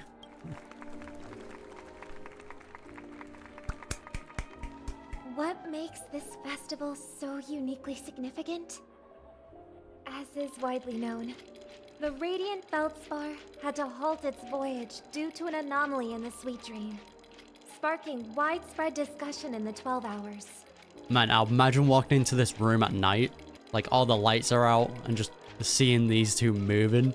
Thanks to the hard work of Penacony's internal and external factions, we've finally gotten the dreamscape back on track, just in time for the Charmy Festival. Sick. And as they say, good things come in pairs. The Charmy Festival not only celebrates this achievement, but also marks the relaunch of the Radiant Felspar. Hell yeah, dude. And finally, the last reason. Does everyone remember the Watchmaker? In truth, the family has poured their efforts into this festival just to commemorate this legendary luminary. Oh, he's actually getting the praise that he needs. The father of Penacony, Mikhail charred legwork. Hell yeah, one dude. of the legendary nameless who laid the foundations of Penacony. Mikhail actually getting his praise. Nice. In the most bewildering times of the planet of festivities, it was he who descended from the sky with his companions, who taught us through trailblazing where freedom lies. Yes, sir. It was also they who led the vanguard in the pioneering of the dreamscape, in exchange for what is now known as the Paradise of Harmony. Yeah, this is the real truth. I mean, more of the depressing things have been removed, but it is what it is. It can be said that Penacony's splendid success today is deeply rooted in the trailblazing ethos the Watchmaker planted within us. Only by honoring this trailblazing spirit can we fulfill our mission and spread harmony to a broader audience. There we go, we spread the way of the Trailblaze. Nice. Aw, that's so nice of her. She's talking about us. Really much. The expressway would have been disbanded long ago if it weren't for you. Obviously. Wait, why does that seem so ominous? And now, the sweet dream is back on track. All thanks to the Trailblaze, of course. If it weren't for everyone on the Astral Express, we wouldn't be able to successfully host this Charmy Festival. You're welcome. Thus, with unanimous consent from the 5 major lineages, Penacony's family, on behalf of all family members throughout the cosmos, offer a token of appreciation to the nameless. Is that our reward? Oh, I wonder if it's gonna be a big one. We will transfer ownership of the Radiant Felspar to the Astral Express. Whoa, whoa. Your appreciation that we hope you will accept with grace. Damn, okay, that's significantly better. Yo, we're getting 5% of Penacony and we're getting a ship? Man, we are balling. Let us gift our applause and cheers to these brave and dauntless nameless. Yo, now we have to definitely stop Smackle. Nameless, nameless, nameless. Sick. And now, I propose a toast to harmony, to the Trailblaze, to the future of Penacony and the universe, and to the generous Alfalfa family head, Mr. O.T. Alfalfa. Watch this just be Sparkle. Cheers! Cheers. Cheers! No. There we go. It's too happy. What's gonna happen? To, make a decision like that. This little bird is no less capable than her brother. Yeah, that's a big reward. Oh, well, there's Sparkle. Right. Yeah? But have you forgotten someone, my gray-haired friend? No, our ship! I put a bomb on the Oh, that's so cool. You What have music 10 coming in? minutes to find it. Better hurry. Oh, that was so sick. When did this get shoved into my hands? Alright, sure, we'll play along. There's still so many bombs. Now's not the time for plot twists. I can't handle this alone. Time to create a group and inform everyone. Okay, I'm enjoying the music. Sparkle is such a gremlin, I love it. 11111. Report the situation about the bomb. We got a problem, friends. There's an imaginary neutron bomb on the ship. What's happening? Keep reporting about the bomb. It's all thanks to the mess fool. From where's to view the fireworks as join the chat. Miss Sparkle will explain the situation personally. Turning yourself in, huh? How dare you show yourself in this group? Time for us to teach you a lesson. Sure, then come through the internet and try and catch me. Alright, down to business. Is everyone flabbergasted yet? Weren't Miss Sparkle's button all confiscated already? Why is the bomb timer still active? Actually, all credit goes to our brave hounds. Thanks to their meticulous efforts in gathering the buttons, Miss Sparkle was able to press all of them one by one. Miss Sparkle certainly worked up her finger to the bone. Pressing through a whopping 100,000 buttons, she spent a whole 48 system hours on it. Bleh. What the fridge is wrong with you? Do not cast, my silver cowboy. Yeah, that sure is hard work. All the other things you could have done with this level of patience. Your appreciation is received, of course. It was still down to Miss Sparkle's luck. I don't know why, but there were a total of 16,537 esteemed dream chasers who volunteered to help Mr. Sparkle bear her burden. Girls who like to smile are always the ones with decent luck. Anyway, the bomb Miss Sparkle placed on the cruise ship is hidden among $999. You bright-eyed people will surely find where the real bomb is hidden. Good luck. That's a lot to go through. How many? Don't panic, we'll deal with this together. Everyone, please don't make any commotion to cause unnecessary panic. I will arrange for the family members to prep for evac, but we'll still have to rely on all of you to find and defuse the bomb. Gotta say we're playing Call of Duty now. The Oak family has always relied on the strength of order to guarantee everyone that death never occurs in dreams. But the blessing of order are now lost. Its consequences may be unimaginably detrimental. I agree. If anyone finds out anything, please update the group promptly. The beauty is duty bound. The IPC will lend our aid too. Don't worry, everyone. Wanna bet who will survive this? K. Dr. Rachel's left the chat. Let's go! Sick. All set. Let's start following the plan. I think that's the biggest group chat we've gotten, right? Yeah, we actually have to find all 999. Alright, boom. Finally arrived, so great gray-haired little one. I'm the constable around these parts, and right now I'm posing as a bomb. She's such a troll, dude. Bombs are now playable characters. You don't like it? Fine. I'm now the bomb demon then. Oh. Satisfied? If not, you'll just have to make do. Alright, now that you've found me, it's my turn to complete my mission. Next, I'll count down from 5 and then explode. Don't do that, please. 5, No. 4, No. 1. What? Yo, where's 3? Did I miss a number? Oh, so it is. No matter though. I've never learned how to count before. I mean, Bomb Demon Doll has never learned how to count. Uh-huh. Sick. I'm not even a real bomb. Was it surprising? Whoa. Shocking? Horrifying? No? Really? Fine. That's too bad then.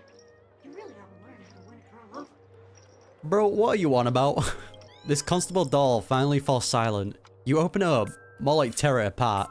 Though that sounds cruel, and uncover its true nature, it's a mere toy equipped with a remote speaker. New message. There's progress with the bomb situation. I've got good news and bad news. Which one would you like to hear first? You're in here too? What are you doing in this group chat? Simply put, I found 131 bombs that aren't real bombs. The masked fool really knows how to pull a stunt.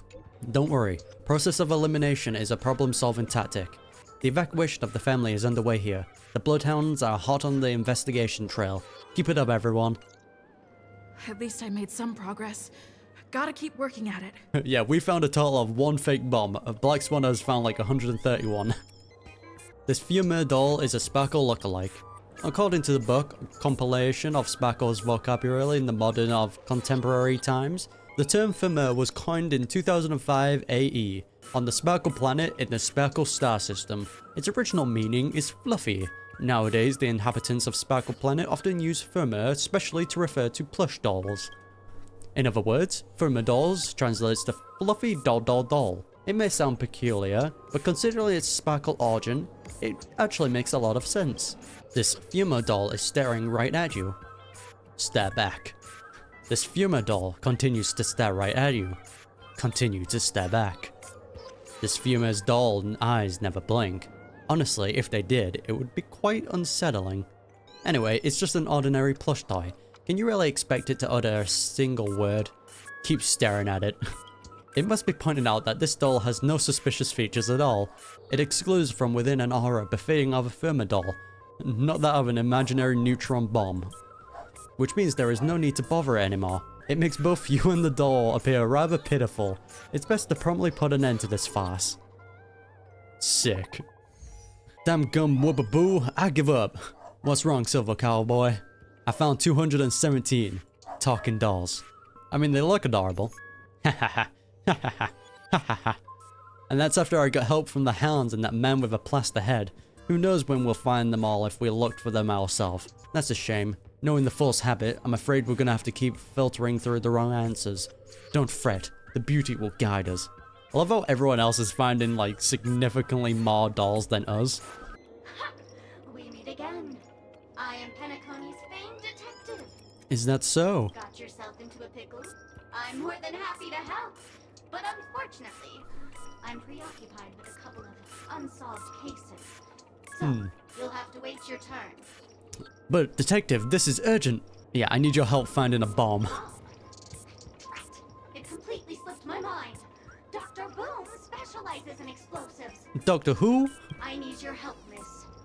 You've had quite a few run-ins with Dr. Boom. I have? And with the recent bomb situation, you're bound to find evidence that proves Dr. Boom is the killer. Is that so? Interesting. The first case is the So Glad factory arson case.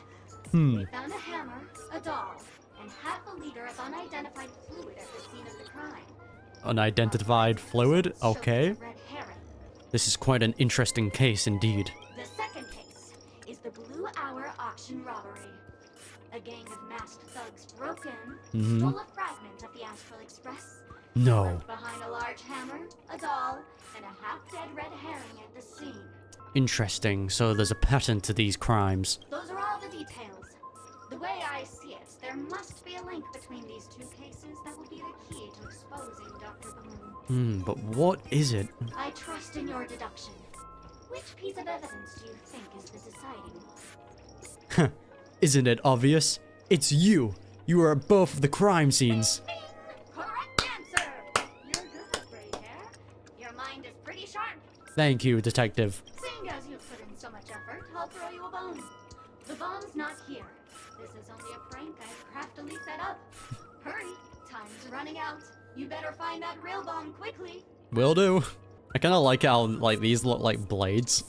Sparkle voice faded, leaving behind the doll's body buzzing with white noise. Seems this pitiful doll was transformed into a megaphone by Sparkle. Truly an unfortunate fate. My friends, I bring saddening news. Tell us about it.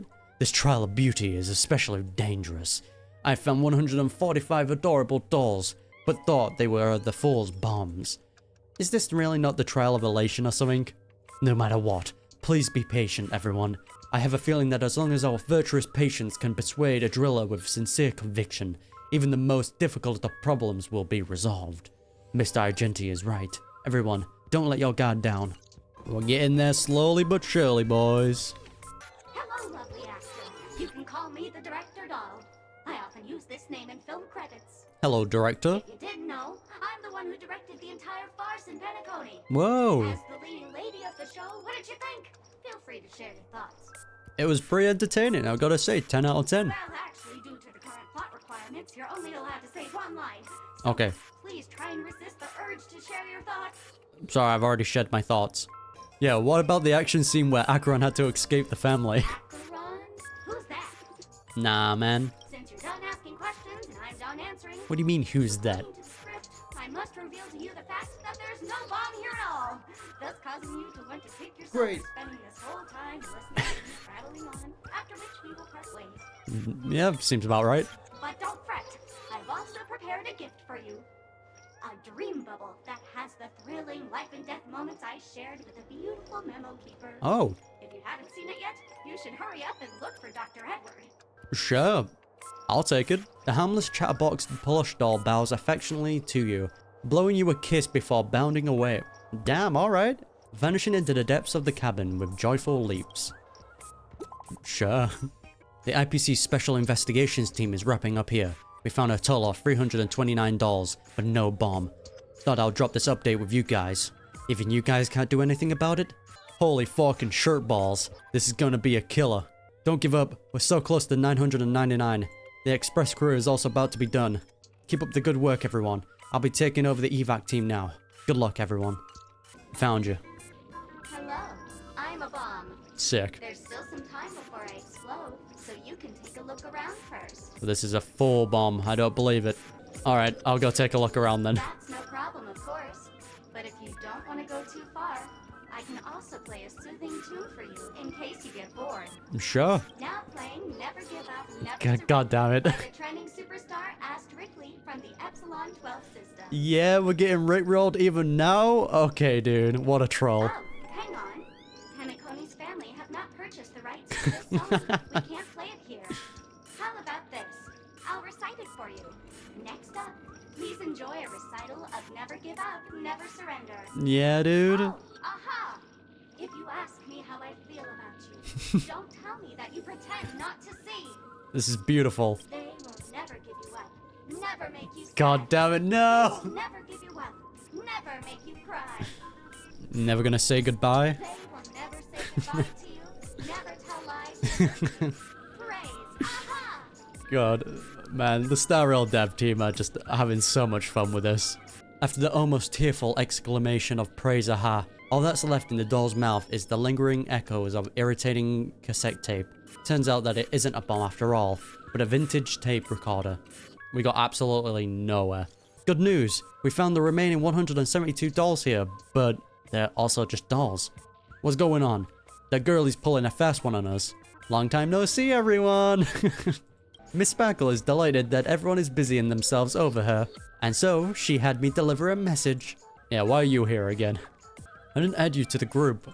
That's Miss Sparkle for you. She doesn't need an invite. Alright, enough jokes. Miss Sparkle says this message is super important, so listen up. There's actually $1,000 on the Radiant Felspar. To reward everyone's efforts, Miss Sparkle has decided to be magnanimous. She will give the coordinates of the final doll with the bomb to everyone. The time I've allotted to everyone far exceeds 10 minutes, but let's all try to hurry up, eh? Something major's going down if you're slowpokes. At Robin, I'm sure you don't want everyone to know that the family's protection over Penacony has been rendered useless, do you? Hurry up and move out, world-saving heroes. Absolute gremlin. Everyone, don't be misdirected by her appalling prank. We'll gather at their coordinates.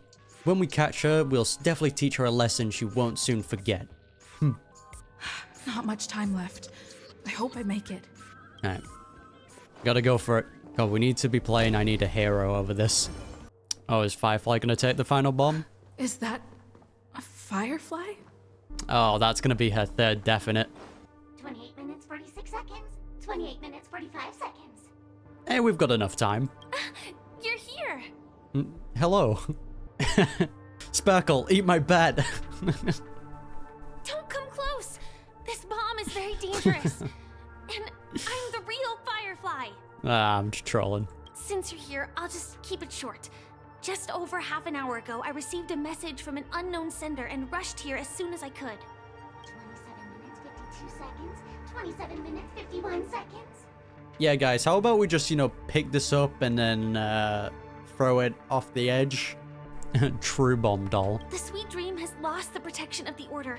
If it were to blow up here, the consequences would be unfathomable. I've scrutinized it for a long time, but the bomb's design is incredibly unique.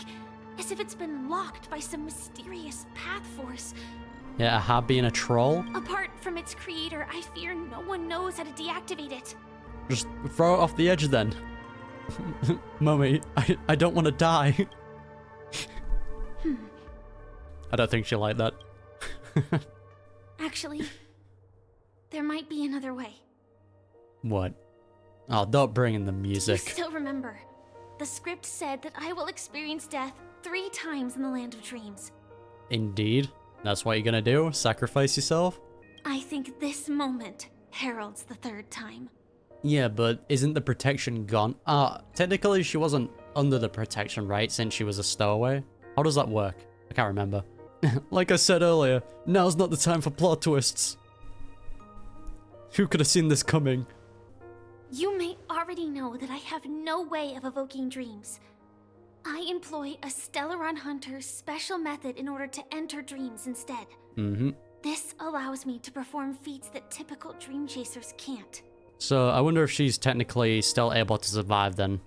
As long as I can bear the pain of the Memoria pressure, I'll be able to dive into the primal memory zone beyond the dream and extend a lifeline to the radiant Felspar. Sure. I will take this bomb into the depths of the dreamscape, as deep as possible, where there are no living souls around. That way, at least no one will get hurt. The primordial memory zone. Bro, how big is this bomb? I mean, she did call it imaginary neutron bomb, so yeah, it's probably gonna be pretty big. Yeah, but what about you? Can you really make it in time?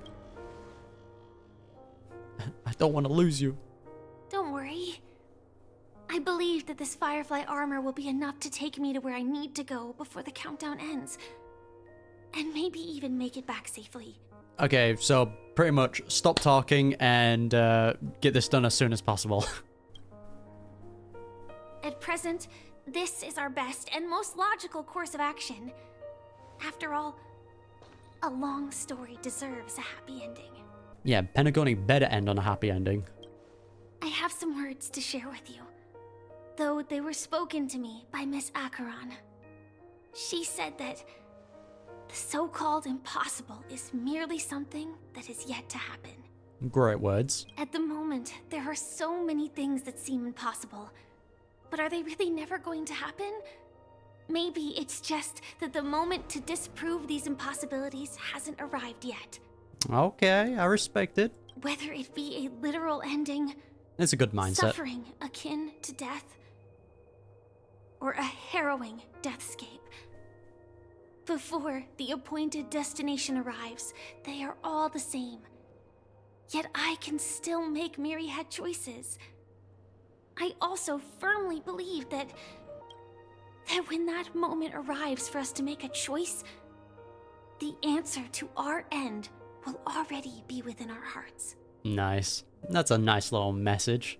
It is not destiny that shapes us, but we who shape destiny. Until we all get clapped by destiny and we're like, oh, we shouldn't have gone against it. The Astral Express and the Stellaron Hunters are like light and shadow.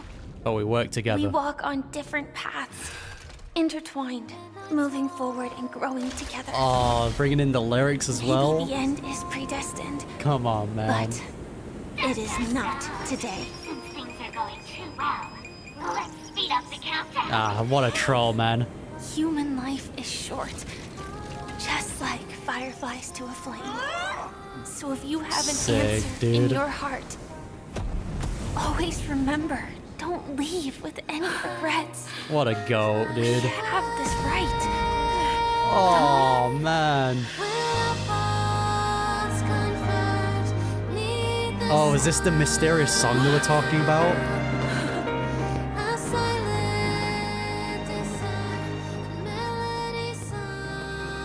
I mean, it's a beautiful death. Since you care so much about other people's What are you doing, you troll? Why don't you go take a closer look?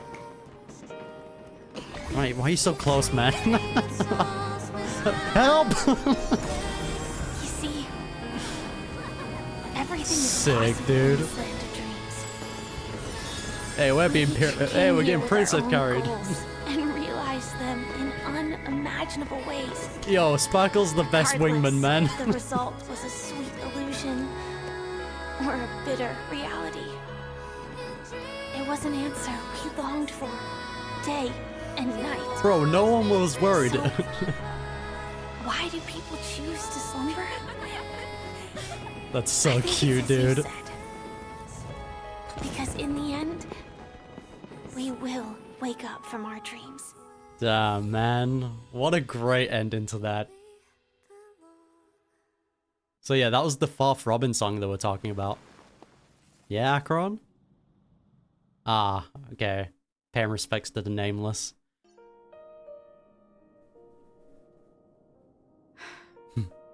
When I arrived, I happened to see a child holding it.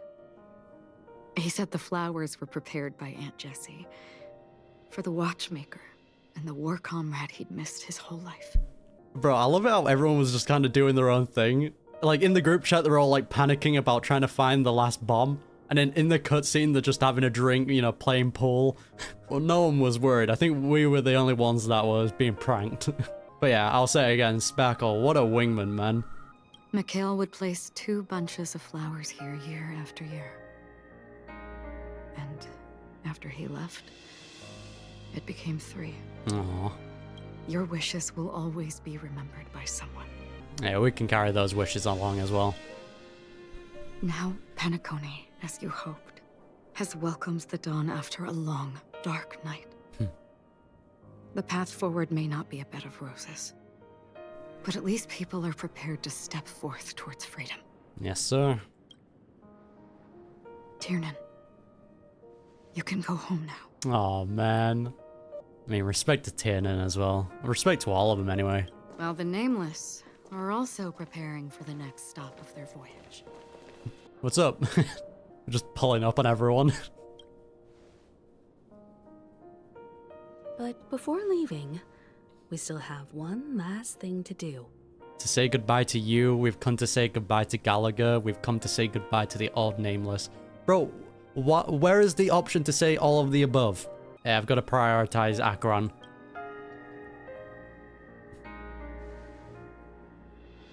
It is my honor. I've said many goodbyes. Yet I am glad that this is the first time I speak these words with a smile. So cute, dude. But before leaving, I'm sure you all have plenty to say to the Nameless of the past. Indeed. A fitting end to the tale of the departed. One could not ask for a better farewell. Go on. They're all here. Come on, imagine if we see, like, the ghosts of them. Alright, big up Gallagher. What are you up to? That statue. It wasn't here last time. Indeed, it wasn't. Looks like this is the last riddle that Mr. Gallagher left for us. In the end, we still failed to figure out his true identity, or if he was even a living person. I mean, it depends how you define living. What should I say? I mean, this guy is definitely a history fictionologist, all right. Indeed. I'm suddenly reminded of the time at the theme park when he said he was only 13 years old. Could that have meant something too? Yep, deaf. That's what it meant. Either way, he's an enigmatic character for sure. It was great foreshadowing for what was to come. At least our journey together in Penacony was real enough. And his loyalty and love for this land must have been real too, right? Mm-hmm. A toast to the Chad. Ah, the drink is back, eh? Gallagher, we raise a toast to you, the slumbering hound. That's nice. To the festival's invitation, to all lies and the singular truth. To you, Gallagher. If we ever meet again, please don't talk in riddles. Yeah, that pretty much goes for a lot of the characters in Penacony, talking in riddles. Bid farewell to the Nameless. Honestly, when I heard the conductor's request, I was pretty surprised. The Nameless. Those who trailblaze, doing good deeds but never seeking recognition. After all this time, how would we even find those 3 people in such a vast place like Penacony? I mean, if they were still alive, it probably would have been easy to find them since they were very well-known figures. But I get the point that she's trying to make. But it seems In the land of the dreams, anything is indeed possible. History may not remember the names of the dead, but the stars will attest to their journeys. Yeah, we'll remember the goats. The first glimmer of light in the prolonged night often illuminates little, as it is fleeting and the darkness too vast. But because of this, people will remember. As long as something shines in the night sky, then when the first star falls, countless more will follow, streaking across the horizon. Well spoken, Dan. A toast to the nameless. Brooklyn Tiernan, Rosalina J. and Estella, we raise a toast to you, trailblazers of the Silver Rail. To the absolute chads. A toast to history that no longer remains silent. The passionate and courageous pursuit and a voyage that traverses the stars. This is such a nice moment, man. Yo, Mika, you're cool and all, but I want to say goodbye to Misha. Rest in peace, Misha. Or Mikhail. You absolute chad. Is the Astral Express ready to depart Penacony? That we are, Mika. That we are. Apologies, Mr. Mika, that we are only now bidding you farewell. Oh, that's all right. You've all done so much for the Watchmaker, and we are forever indebted. Allow me, as the representative of Dreamflux Reef, to make another toast to all the nameless. Yeah, toast to you, Mika. What will the people of Dreamflux Reef do now? Yeah, that's kind of what I've wanted to know. Because I feel like they should have had a say in the talks as well. It is what it is. Many will continue to live here. Those accustomed to being awake will mostly have a hard time getting used to a life of darkness with their eyes closed. Though the order has faded, there must be someone to watch over this primal memory zone. Makes sense. Penacony's nights are long, and there are many who are still far from a good night's sleep. As for the sweet dream over there... They can do their own thing. We're still managing without it, aren't we? There it is. A toast. Mika and residents of Dreamflux Reef, we raise a toast to you. Watchers of the long dream. Live well, Mika. To your tenacity throughout time, to each sorrowful night, and to the dawn that is finally upon us. Yes, sir. Okay, so we are saying goodbye to Mikhail. In the end, we still came full circle. This trailblazing expedition started from the moment you and a bellboy ran into each other. After going on a journey of many twists and turns, they still ended up where they started. Yeah, who knew that Misha was gonna have such a big role? Just like a clock's hands that turn round and round, the start and end of each day will always land on 12 o'clock. The advent of time moving forward. That is true. There shouldn't be much left to say. This entire adventure started because of you, and should naturally end with you. Mm-hmm. And then, a new page will be turned. And a new chapter will begin. A toast. Mikhail Char Legwork, we raise a toast to you, Watchmaker of the Land of the Dreams, Nameless of the Astral Express, to Penacony's past, present, future, and the child's unwavering dream unto death. No. You can't do this to me. You know, look, I know we were talking about it ending here, but don't actually end. Don't end my game, please. Well, since we're here, be sure to subscribe. Damn you. And the child's unwavering dream unto death. There we go, we can continue now. With that, our duty as nameless should be complete, right?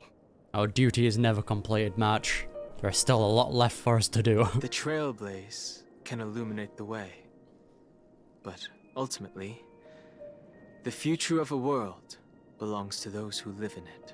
I'm 14 and this is deep. I still feel that Mr. Mikhail must have really wanted to witness this day himself. I'm sure he can see us in some sort of way. What's on your mind, March? Just a strange feeling. I had it a few stops ago, but it's super strong this time. Yeah, I mean, what's going on with you, March? Let's be real. Like, you have something in your mind that's capable of stopping an Aeon's power That's pretty wild. Why not talk about it? Maybe everyone's thinking the same thing. Go for a match. I can't help but think that whether it's Mr. McHale, Mr. Tiernan, or Madame Rosalina, their lives must have been long, and they must have experienced plenty of stories.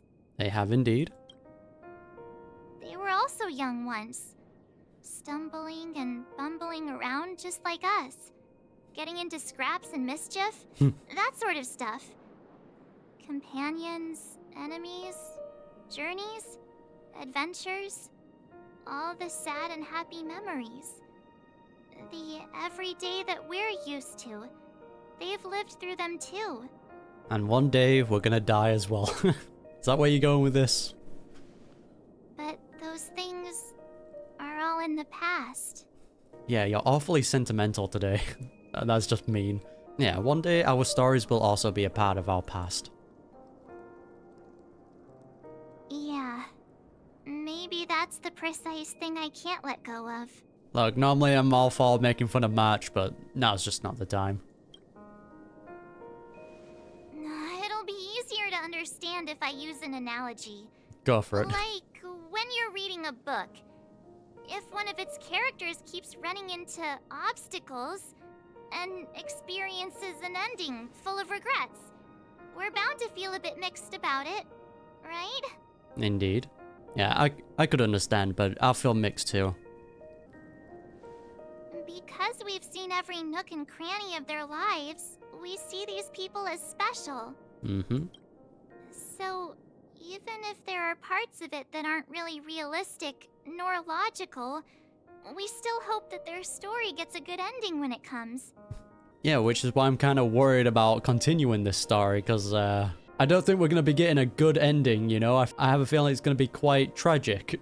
Someone is definitely going to die. Someone important is definitely going to be ripped away from us. And when that time comes, I just got to be emotionally prepared. But what if they and we aren't really that special? I mean, in the grand scheme of things, sure, I guess you can make that point, but we're special to each other. When Mr. McHale sat in this chair, waiting for the Astral Express to arrive every day, what was he thinking? And if, at the end of his life, he could still firmly say he had no regrets, then what is this regret we feel in our hearts right now? I'm okay, Madge kind of spitting. I think each and every one of us is searching for the answer to this very question. The universe is vast, and our lives are but specks. The Trailblaze never ends. But against the backdrop of the cosmos, the average person's lifelong journey is merely a short stretch. I mean, I didn't expect to get such a deep message. But it is in this minuscule distance that paths cross and countless worlds connect. The universe may not remember every person who leaves a tie along the silver rail, but we will. Aw, that's nice. As long as we remember, their stories will never end. Yeah, we'll remember them. And what Mr. McHale has left for us is his answer to this very question. It may not be perfect, but it left a smile on this storied, jaded old Nameless's face at the end of his life. I mean, he's not really smiling, but I'll allow it. And its meaning will be interpreted by those who come after us. It's not the answer that's important, but what we can learn from others' answers, right? Sure. This is what trailblazing is. So pretty much learning from others. Sure. I'm really sorry for bringing down the vibe. Yeah, that got Quick, Don Hung, deep. tell us a dad joke to lighten the mood. Take it away, Dan. Ruined. It's never a bad thing to reflect. One day we'll all have to face our own farewells. We should have got Well to do the dad joke.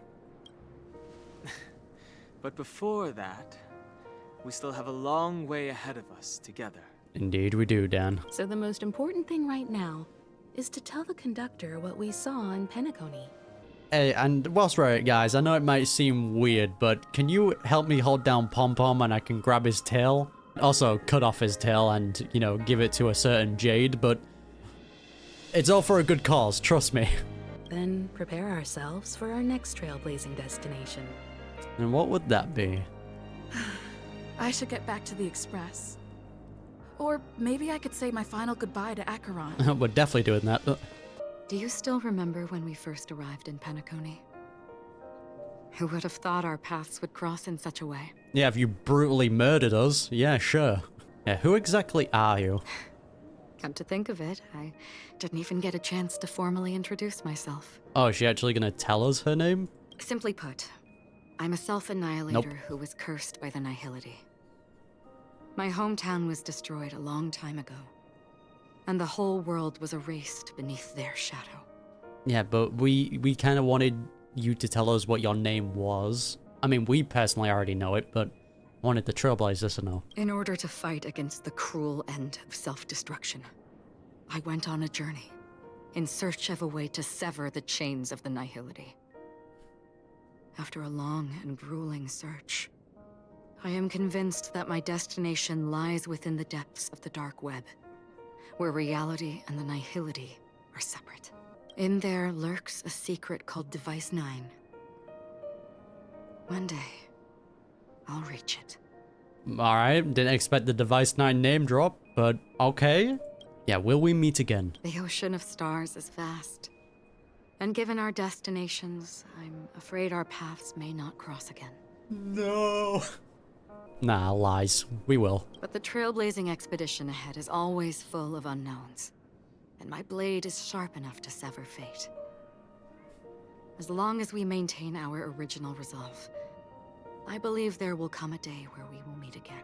Sick, that's what you like to hear. Have we ever met before? Ah. In that case, I must apologize for my rudeness. Do you remember when we first met? I once said you reminded me of an acquaintance. You did indeed? Because of the Self-Annihilator's curse, my memories are stripped away, blurring my past. And after our journey together, what I originally thought were familiar feelings were merely illusions.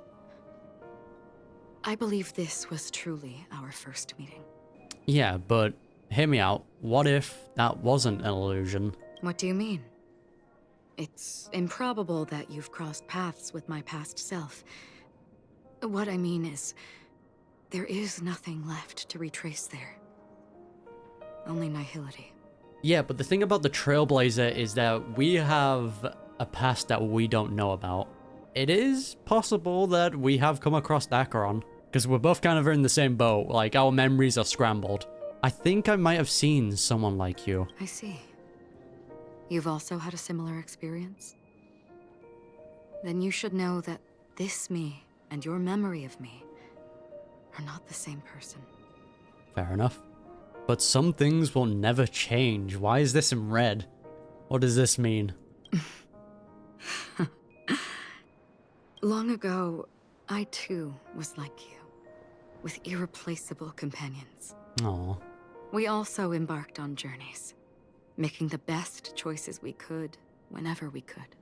Yeah, since from what I've heard, this Raiden May here is pretty much if things went terribly wrong and she lost everything. So, yeah, this is kind of depressing. Unfortunately, we didn't achieve the outcome we wanted.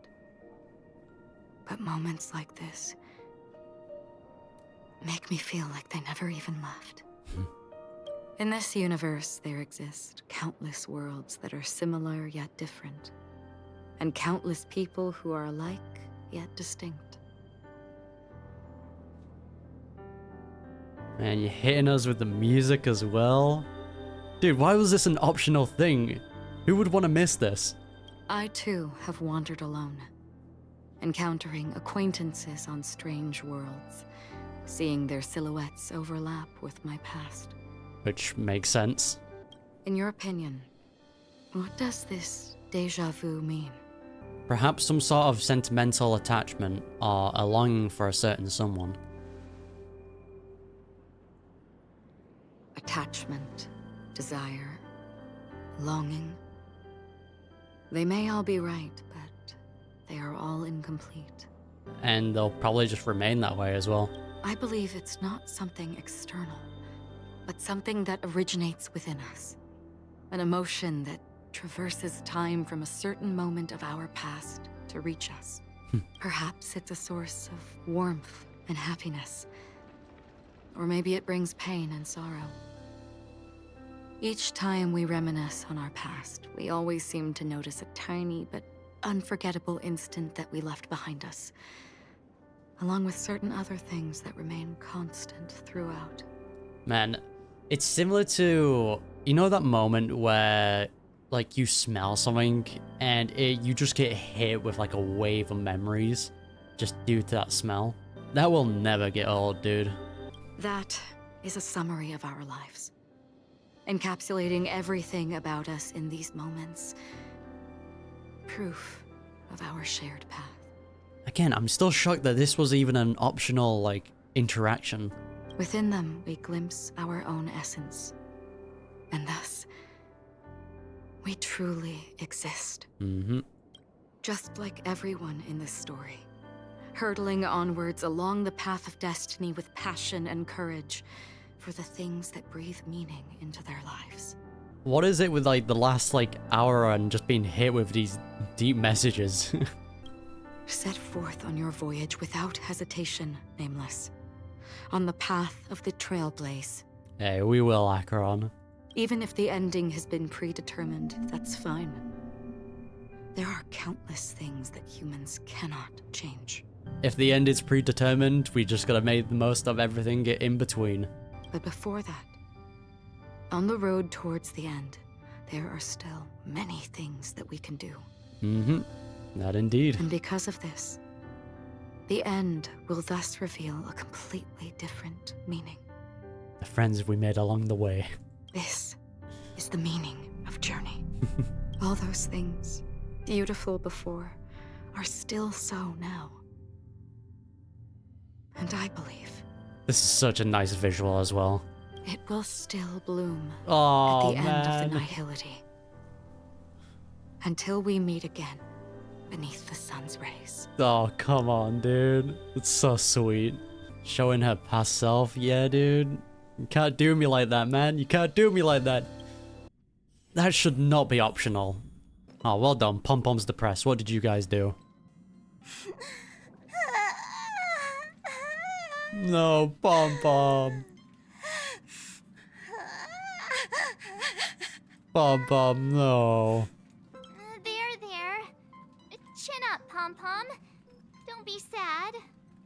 Don't cry. Wow.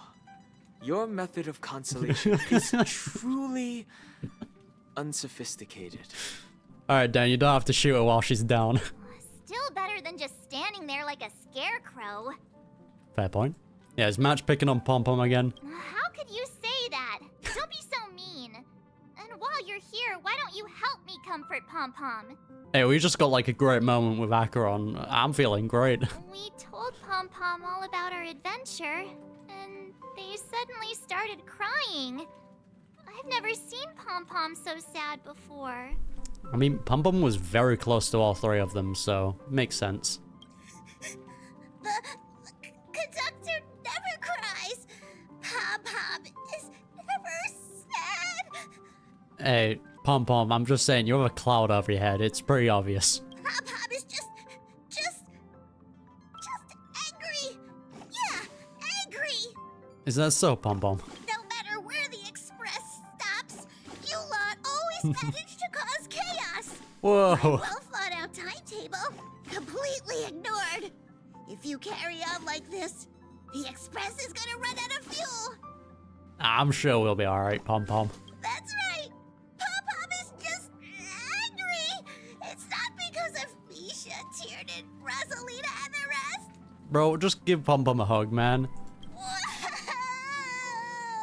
Aw. It's okay. Oh, Pom Pom, just let it all out. Everyone, could you all take a break in the next car? Don't worry. I'll stay here with Pom Pom. Yeah, give him some motherly love, Himiko. But Let's go, March. Yeah. I mean, Himiko has been with Pom Pom the longest on the train, so she's closest to Pom Pom. I never expected Pom Pom would be so distraught. I mean, he lost 3 people close to him. Makes sense. Those 3 nameless must have meant a lot to Pom Pom. Mm-hmm. No one knows exactly when Pom Pom boarded the Express, but one can surmise that their journey has been filled with many hellos and goodbyes. Probably more than we can imagine. I mean, if we take a look at the light cone that we got from the Clocky event, if you read the description on that, I can't remember it fully, but it had the picture of all 3 of the nameless with Pom Pom. And I think somewhere in the description it said something about like Pom Pom saying good, like hello and goodbye. And it was quite sad. The fact that they're crying so hard is probably a good sign. It proves that Pom Pom's emotions haven't become dulled by the grind of time. They still deeply cherish every nameless who has boarded the Express and value every journey shared with them. That's a nice way to view it. Leave it to Himiko. When it comes to comforting, there's no one better on the Express. That is very true.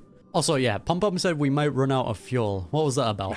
Well, they were a little emotional at the time, but I'm afraid that's not out of the question. So what, we have to stop for fuel? Since you joined us, the Express has stayed longer than anticipated at every stop along the way.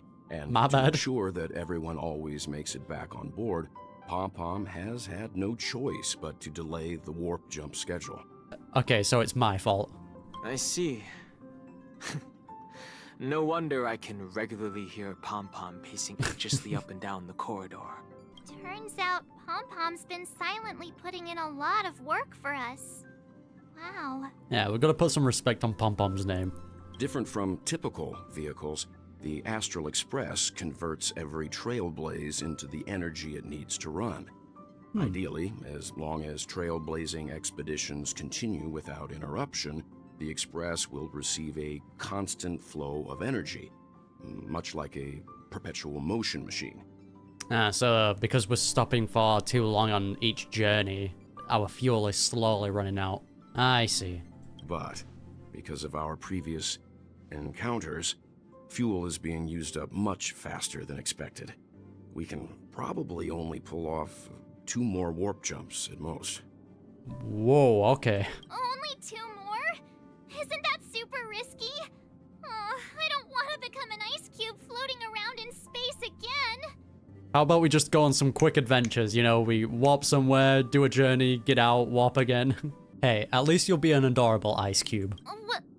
When you put it like that, it doesn't actually sound too bad. There we go, risk successful. But I don't even want to become an adorable ice cube floating around in space again. Which also means that we must prudently consider our next destination. Yeah, is there like a gas station that we can go to like refuel a much easier way or what? Yes, I've already checked the astral charts. The 2 nearest worlds to us are the oceanic planet of Lushaka and the agate world, Melustanen. I think these are the ones we heard before, right? The ocean planet is where Mikhail came from, and the agate world is, I think, has something to do with a driller, if I remember correctly. As for which one we're headed to, that still requires a vote. But then there was also a third one where we got a distress signal from the IPC, so maybe that will happen. Or perhaps you might consider a suggestion. Yeah, Kafka? Just coming in out of nowhere? Oh, never mind, it's Black Swan. We meet again. Sorry, it sounded like Kafka, my bad. Hey, so Black Swan may be coming along with us then. It's you! Why were you just in my room? Oh yeah, there was also a very interesting piece of dialogue from the Clocky event where after you finish it and you talk to Black Swan, she says something along the lines of, "This reminds me of a certain memo keeper that uses a camera to save memories." A very, very interesting piece of dialogue. It's a very cute room, Miss March. Just like you. There we go. I knew we were missing someone. You coming along? Memo keeper. let's put aside how you managed to sneak past everyone and board the Express for now. You mentioned a suggestion. I mean, she's a memo keeper. I mean, there's literally someone chilling on the Express right now. I accidentally overheard how the Express obtains fuel. I just wanted to chat with everyone to see if we could work together. But now, it appears my suggestion could be the very lifeline that saves everyone. Okay, interesting. Go on. Please speak candidly. Depending on what you say, we could very well ask you to disembark. Hey, speak for yourself. I want Black Swan to come along. The Permanence's descendant. What a charming little dragon. Especially with those mired memories of yours. Yeah, she knows all of our secrets. Let's not mess with her, alright? But I digress. If the Astral Express is in urgent need of a special trailblazing expedition to recharge its engine... So, pretty much we have to go on an insane journey. Have you all considered this? Perhaps your destination could be a world that even the renowned Akivili never reached. That does sound very interesting.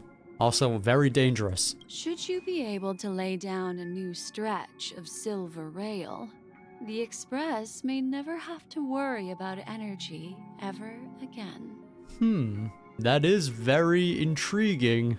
Trailblazing to a world that even Akivili has never been to? Is that possible? Continue, Memo Keeper. This destination of which you speak, what sort of world is it? So this will be a world with pretty much like no information on it then, right?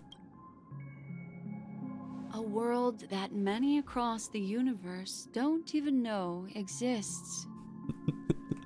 It's just take that. We're going to Genshin Impact, boys! A world hidden away from outside observation.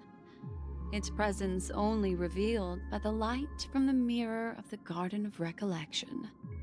A world fettered by 3 paths, its destiny hanging in the balance. A world festered by 3 paths. Okay. The Eternal Land. Amphorius. Amphorius, eh? I don't think we've ever heard that name be brought up, have we? Doesn't seem to ring a bell. Oh, we're still getting a little bit more. I hope I'm not too late, child. Hello, Jade. I wasn't expecting it to be you. Damn, this is what you have him hooked up to? Nah, save my boy Sunday. Don't you know how many sentry posts the family has built? And how hard it is to get you out of here? I mean, I'm sure we can handle it. Looks like my time's up. What do you mean? What time? Negotiation, interrogation, or death. My fate lies entirely in your hands, Lady Bon Jade. I mean, she seems like someone that always uses people, though, so I don't think we have to worry about Sunday dying here. The dance is done. Why bother with the compassionate pretense and give someone who's about to die the chance to talk? Despite your fall from grace, you still look well. I'm very glad to see that you're so full of verve. Still looks handsome. Do not insult my pride with half-veiled sarcasm. Have you specially come to see me just to sate your vile vanity? Fairs. Oh, of course not. I merely came to fulfill your younger sister's wishes. To offer you a generous trade. That is, if you're willing to accept. What would be the trade, though? Robin. To build a true haven where everyone can attain peace. That's the oath between you siblings, isn't it?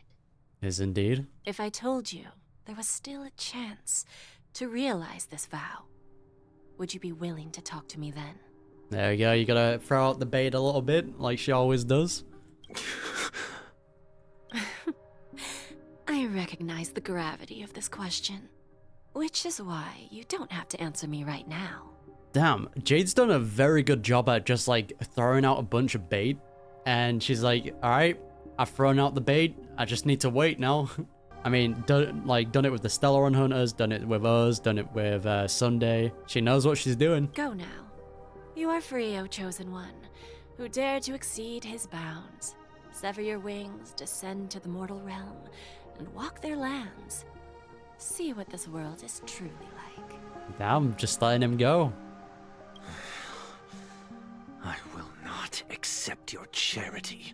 Hey, Sunday, I'm just saying it beats being strapped to a chair, my guy. As I mentioned earlier, it's a trade, and you don't have to give me an answer right now. Rewards are not reaped in a day, and if there's one thing I'm best at, it's waiting. We know. The sweet dream still continues, and the night is still long. You have plenty of time to contemplate your answer. A word of advice for you before we part ways. A word of warning from someone who's been in your shoes before. Interesting, okay. So Jade's been in a similar situation. Life is too short to miss out on golden opportunities. Stranger in a strange land. Alright. Oh, and Boot Hill becomes a visitor. And Robin. Oh. And Sparkle. Okay, that's gonna be entertaining. Oh, okay, we're getting everyone. Black Swan. Agenti, okay. So yeah, it seems like they just kind of let Sunday go. There was a bunch of theories about what was going to be happening with Sunday. You know, with like him potentially, you know, joining the Stellaron Hunters, which may still be a possibility, but I think what's going to be happening with him now is he's just going to walk around and, you know, see how people live and come to whatever answer he comes to. The message doll has initiated a temporary conversation. Cool. That feels so cool, don't you think? Cool. Fireworks, cool. Yeah, you're getting the hang of it, aren't you? So, are you curious about why Miss Sparkle is doing all this? Actually, yeah. I mean, because, truth be told, Sparkle has been one of the most reliable people in Penacony. In terms of actually giving out, like, good advice, although it is cryptic, of course. And, you know, she likes to be a little gremlin and troll at times. Like, I would say a majority of what she said, it was actual, like, good advice, or something along those lines. And then at the end, she just became the best wingman that allowed us to have a moment with Firefly. So yeah, do tell. Explain. Do you remember the prophesized 3 deaths? Yeah, what's that got to do with you? Who knows? All I can say is that someone paid a hefty sum to hire Miss Sparkle as the director of Penacony. Oh, so that was the person that Sparkle was working with then. So I thought the person that she was working with was Gallagher, because we learned that from Black Swan's story quest. Seems like it's a friend she made while scheming. The client told Miss Sparkle to make sure the 3 deaths happen in the safest way possible. So what, Silverwolf maybe? If so, that is adorable. Yeah, okay, so it was Silverwolf. In return, they shared their script with Miss Sparkle. And what happened next? Well, a smart cookie like you can surely guess, grey hair. However, Miss Sparkle isn't some control freak. She let the actors decide how the story would unfold for themselves. Surprise question, did you press the mutually assured destruction button that Miss Sparkle gave you? I didn't even know we had a choice. Was that an option? No, I didn't. No, that button seems way too suspicious. You're a caution one. Huh. But no worries, since more than half of the actors pressed the button, the 3rd death went exactly as planned. She soared up into the sky and set off the most epic fireworks Penacony has ever seen, giving a grand finale to this beautiful dream, and she herself was safe and sound, happiest ending ever. So congrats, grey hair. After all, you're the one who made the call and actually saved the Firefly girl, and that means Miss Sparkle will get paid as promised. Oh, by the way, to celebrate the successful grand finale, Miss Sparkle has decided to share another secret with you, grey hair. What's this, more juicy gossip? Tell me more. Alright, I'm all ears. You know what? Actually, Dr. Primitive is a huge fan of bananas. Go on. Message failed to send. This account has been deleted. Boo, dude. Right, and that wraps up 2.3. That was definitely very, very enjoyable. We finally got the payoff for Sparkle's bombs, and of course, Sparkle just ended up being the best wingman. We got a payoff for a lot of things. You know, we paid our respects to all the nameless and, you know, to everyone. The only thing that confuses me is what kind of happened with the Dream Master. Because to me personally, his kind of like death seemed a little bit too easy. Again, it could just be the case that Sunday just got rid of him, but I don't know, man. I feel like we might see him again in the future. If he didn't pass away, that is. But yeah, the moment with Firefly was just... I can't wait to rewatch that. That was so wholesome, dude. Them like spinning around whilst fireworks were going off. That was so cute. I also find Jade to be a very interesting character. The fact that she's able to grant people's wishes, or so, you know, that kind of thing, so to speak. I think it kind of tells you how smart she is, or just shows how powerful her connections are. Can't really think of too much else besides, you know, dealing with Sparkle's gremlin behavior. Actually, talking about gremlin behavior, the Trailblazer just being a menace, like always, just trying to like get the birds down, and everyone calling them a lunatic. Gotta love that, man. It's always entertaining to see other people's reactions to the Trailblazer's shenanigans. So yeah, that's 2.3. And so, if you don't want to miss any future reactions to Honkai Star Rail content, be sure to hit that subscribe button. I would greatly appreciate it. And yeah, I'll see you then.